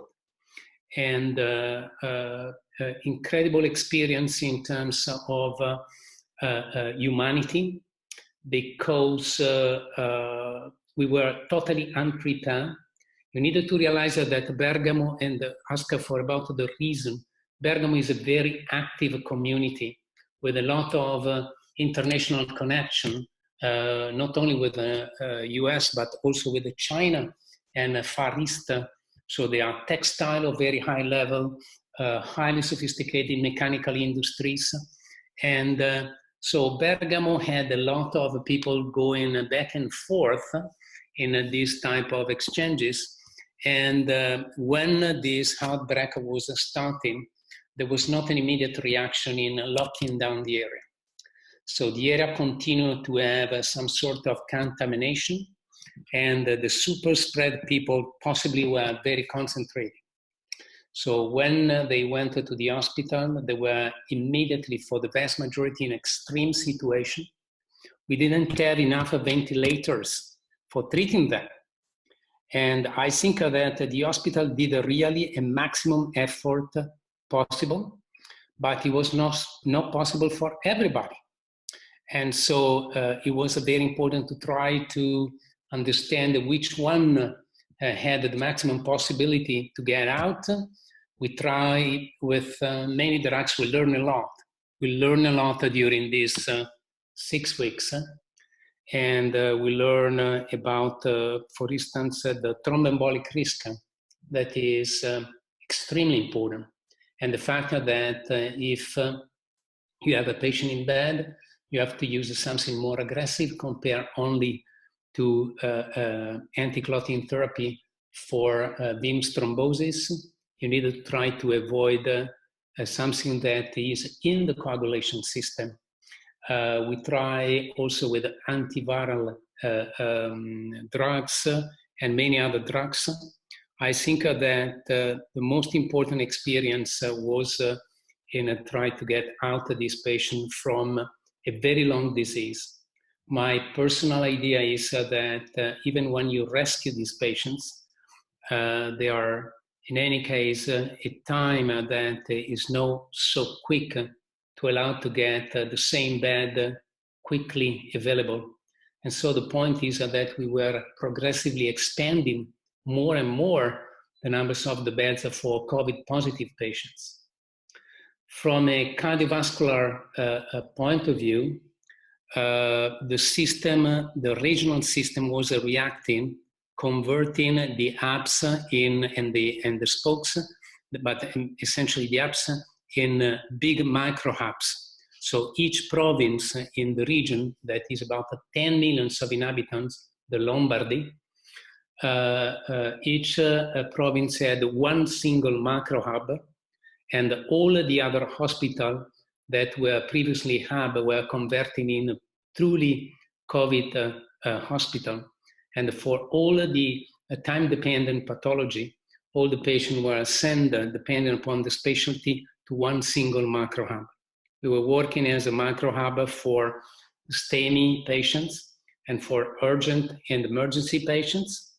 We tried to separate the pathway to be followed to avoid to arrive in the ED, and to have some direct arrival in the hemodynamic. But in the first few weeks, almost all the patients were COVID positive.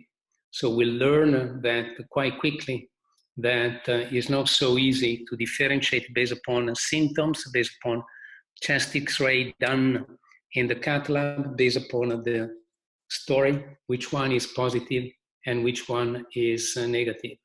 Giulio, is it testing available to people now in Italy? Is it easy to get testing or is it difficult? No, the swab test was is systematically done to all the patients. The antibody test is, we needed to, so we are doing at multiple levels. The point is how quick you can get the results.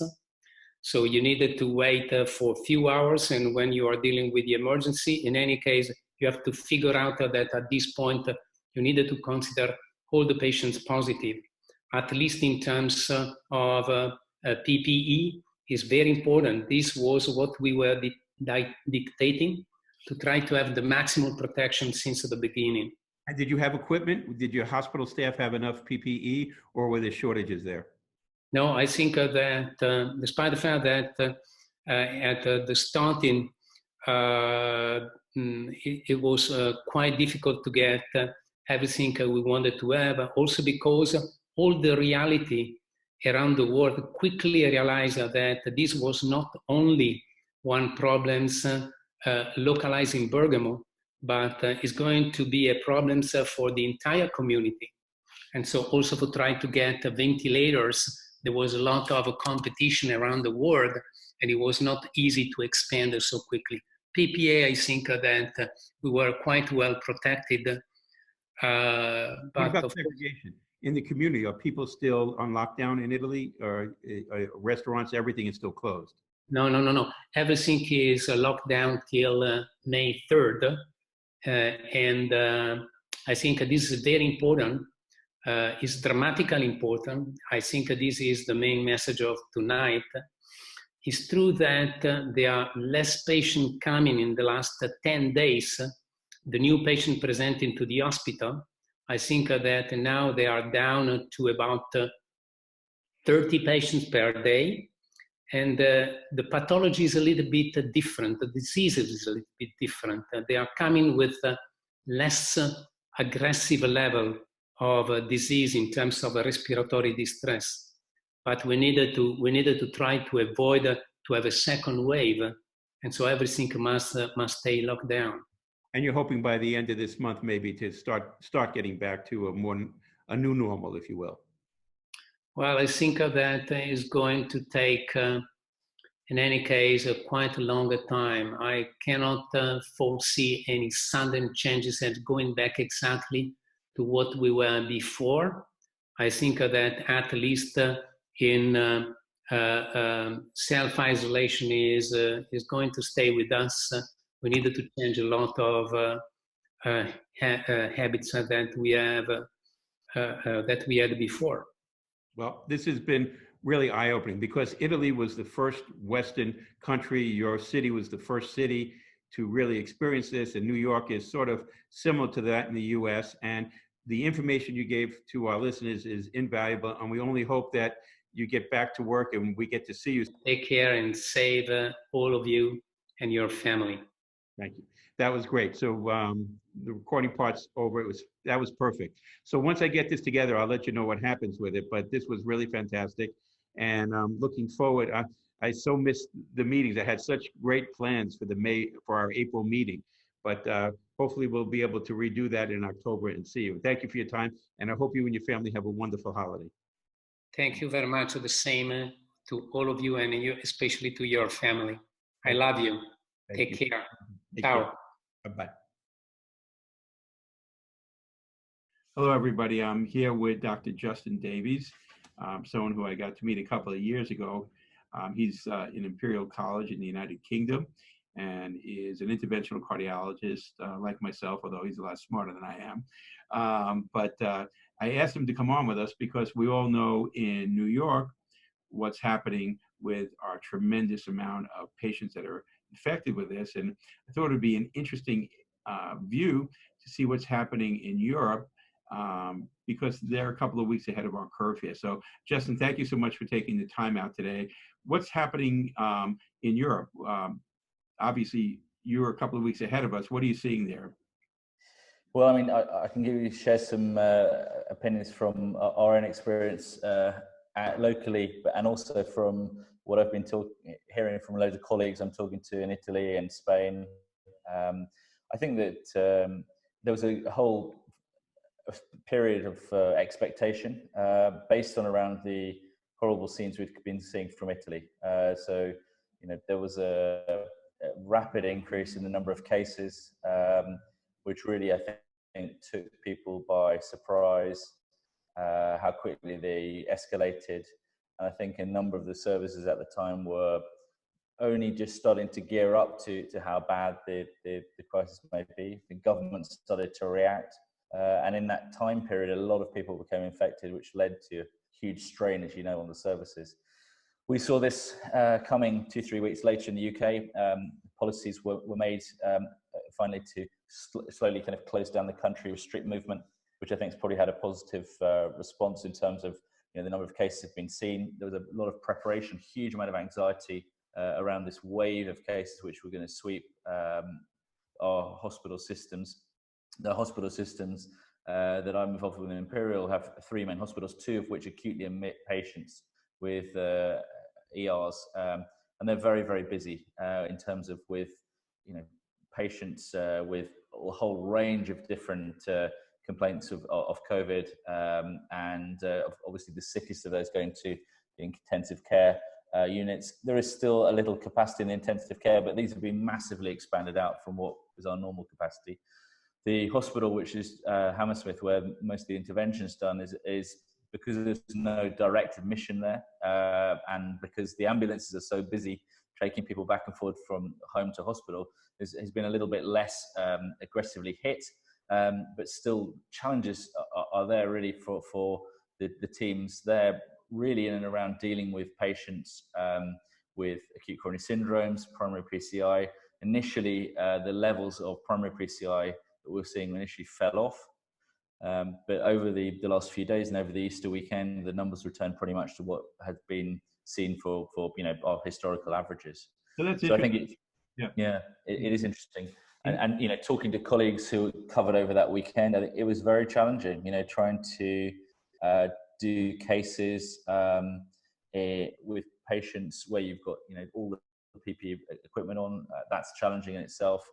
Communicating is challenging in an environment where you can't easily communicate with people. Then if patients become very sick and don't make it through procedures, having come in very sick already, dealing with families is very difficult with relatives who don't make it through procedures, because the hospital systems are unkeen in having too many people in the hospital, and even seeing those relatives when they may themselves be exposed to COVID, and you have to wear the full PPE equipment is again a very, very challenging environment to work in, and one Richard, us as doctors, those moments are very, very difficult, and you need to use a lot of empathy and communicate with people effectively as you can, and you've got all these barriers which make this very, very difficult. But we're experiencing the same thing. Justin, you brought something up, interesting what we're doing here in New York, at least. St. Francis, where we are, it's a primary cardiac hospital, and we do 95% of the work cardiac. But when this crisis developed, our governor basically said all elective procedures are done, and our hospital, which is around 320 beds, went to 85% COVID. So, I was trying to make us the cardiac center to handle all the cardiac stuff. Didn't work out, and we had to retrain our staff who were in the cath lab to work on the floors. And so, there was challenges in the beginning getting the PPE, but I imagine you have all your people staying safe with equipment. That's not a problem. What about social? Yeah, I'm sorry. Yes, so the equipment, I think across the whole of the UK is problematic. We had some funds raised locally to enable us to go out into the open marketplace, global marketplace, and where there were shortfalls to actually make sure that those gaps were filled quickly. So I think now there's adequate equipment in our hospital to make sure that people are safe. What about non-medical? You're home, you're out with your wife, kids. Is everything shut down? In New York, to give you an idea, is you can go to a supermarket, a drugstore, and a gas station, and that's about it. Is it the same in Europe? Yeah, it's pretty much the same.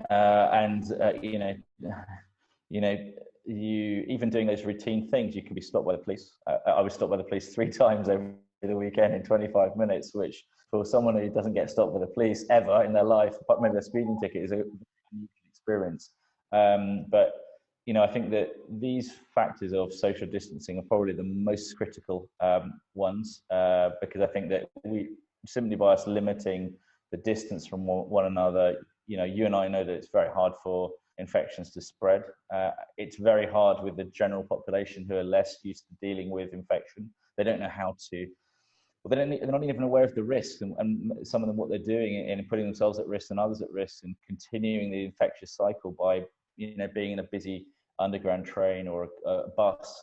So I think it's very necessary government's taking these steps, and just hope that people respect that distancing, so that infection rates can start to fall and life can return to normal as soon as possible. So just touching on something a little different, you're involved in some very interesting educational projects. Yeah. And I was wondering if your company is working with this particular crisis to get that information out. Have you jumped all over that? We have, and so we've done a number of communications from physicians right on the front line, literally outside the doors of the intensive care units in busy centres in Milan and Madrid and in Portugal and in London, and also like if, let's say, a doctor in Alabama wanted to see some of this information, how do they access your sites and find out educational things? Yeah, so that's very straightforward. So the site's called Rutherford Medicine, and if you click on there and you search for COVID-19, or one of the tabs says COVID-19, have a look. There's a series of videos, a series of webinars. There's a webinar tomorrow done by some of the leading physicians in the world, talking about lung complications, how to image, what we should be looking for, and the likes of that. And that that I think has been really helpful. And the whole concept here is to try and bring together communities from all around the world with different bits of expertise. Bringing the Chinese guys in who obviously had early experience, then the guys from Italy, and now some physicians more locally who have been seeing a lot of these cases. But I think one thing is very apparent: the management of these patients in a critical environment is potentially different to how we'd conventionally manage people who had a conventional infection. And I can share a personal experience with you. Over 2 weeks ago, my medical school year group started a WhatsApp group, and within half an hour, 2/3 of the whole year were on this group. And it's quite amazing because a number of them are anesthetic doctors, respiratory doctors, critical care environment. One of them was involved with looking after a very important person in the UK recently. And very, very amazing to see the sharing of knowledge. The sharing of knowledge, which is different from that we would use normally in these environments, or you and I would use in a cardiology environment. But I think one thing which has come from it is this huge collaborative spirit.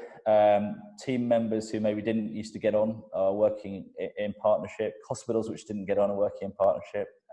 Right. It's fantastic to see. And what was that site again? Just because this is something that's really quite useful. Well, how does somebody go on? You go onto the internet and you type in what?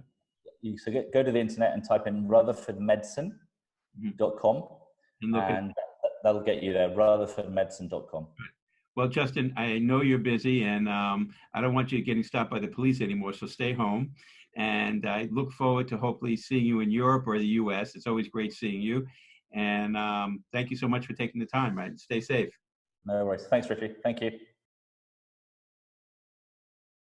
Hi, everyone. I'm here with Dr. Alan Guerci. Dr. Guerci and I know each other for about almost 30 years. We've worked very closely together, and we've been through many, many things together, but nothing that even gets close to what we're going through together right now.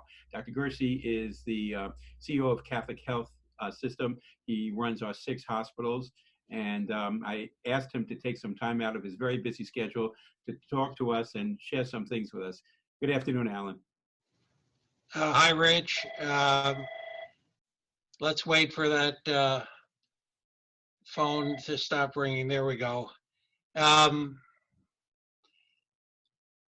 American healthcare system hasn't seen anything like this since the influenza epidemic of 1918, which killed more people than the First World War. And for people of our generation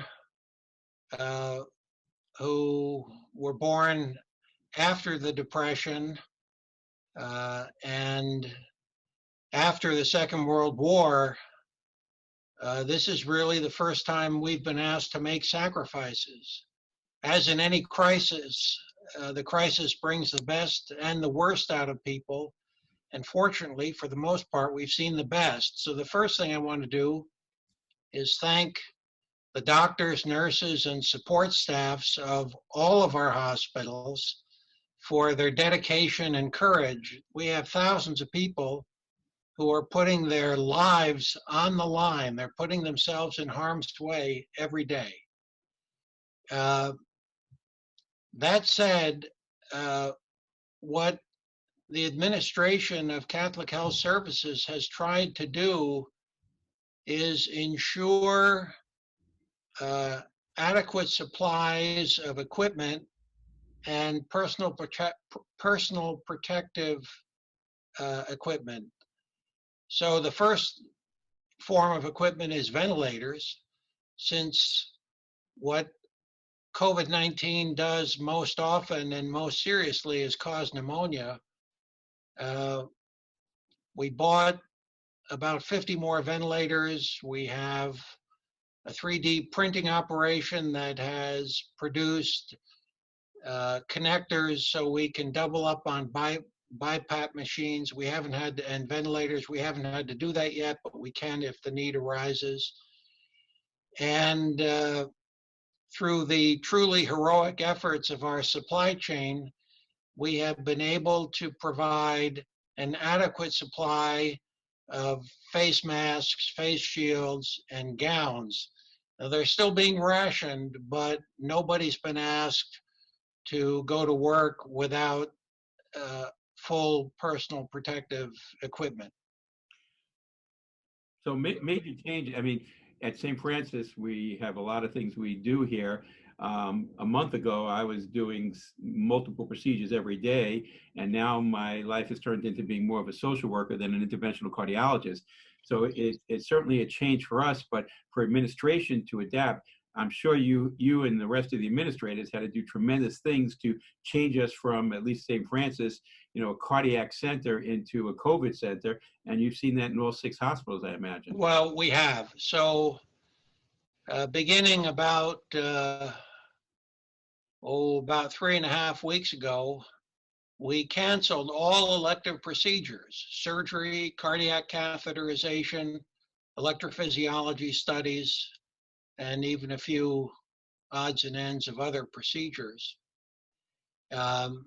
We did this to conserve ventilators, intensive care unit beds, and staff. The financial consequences of this have been challenging.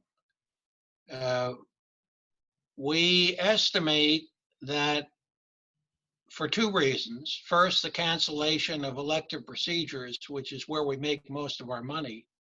And second, because reimbursement for COVID-19 hospital admissions does not fully cover the costs of providing care to those patients. We estimate that we're now losing $25 million a week.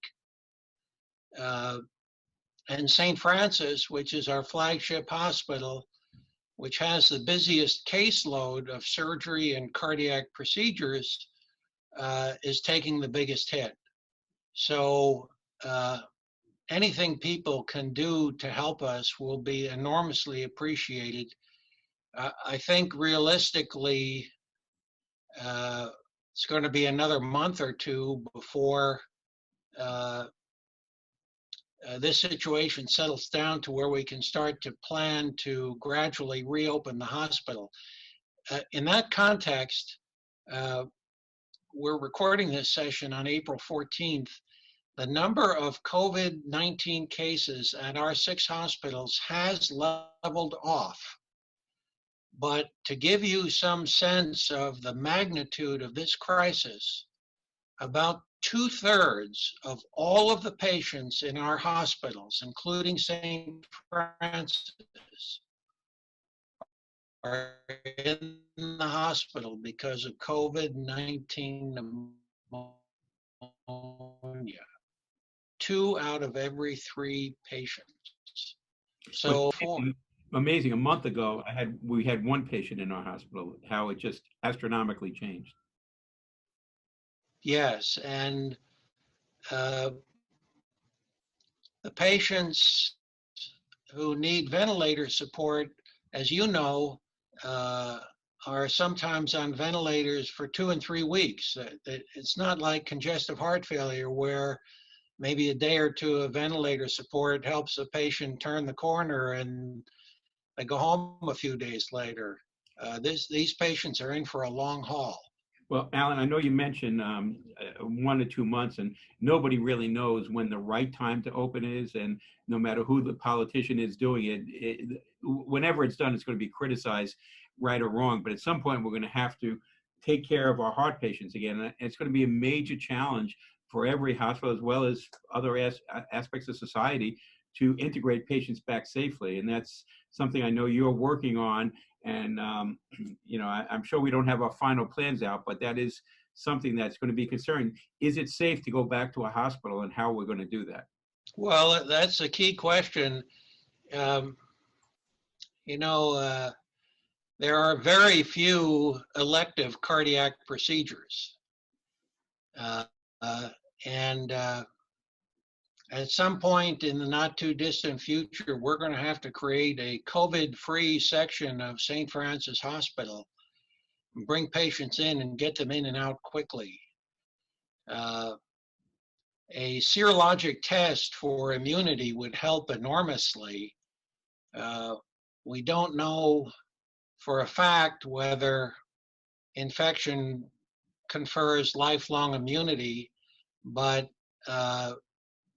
there are reasons to believe, because of our experience with other viruses, polio virus, for example, or measles or mumps, that infection does confer lifelong immunity. So if we could develop a unit where we have COVID-free staff and COVID-free patients, and we could get patients in and out quickly, we could begin to resume our core activities.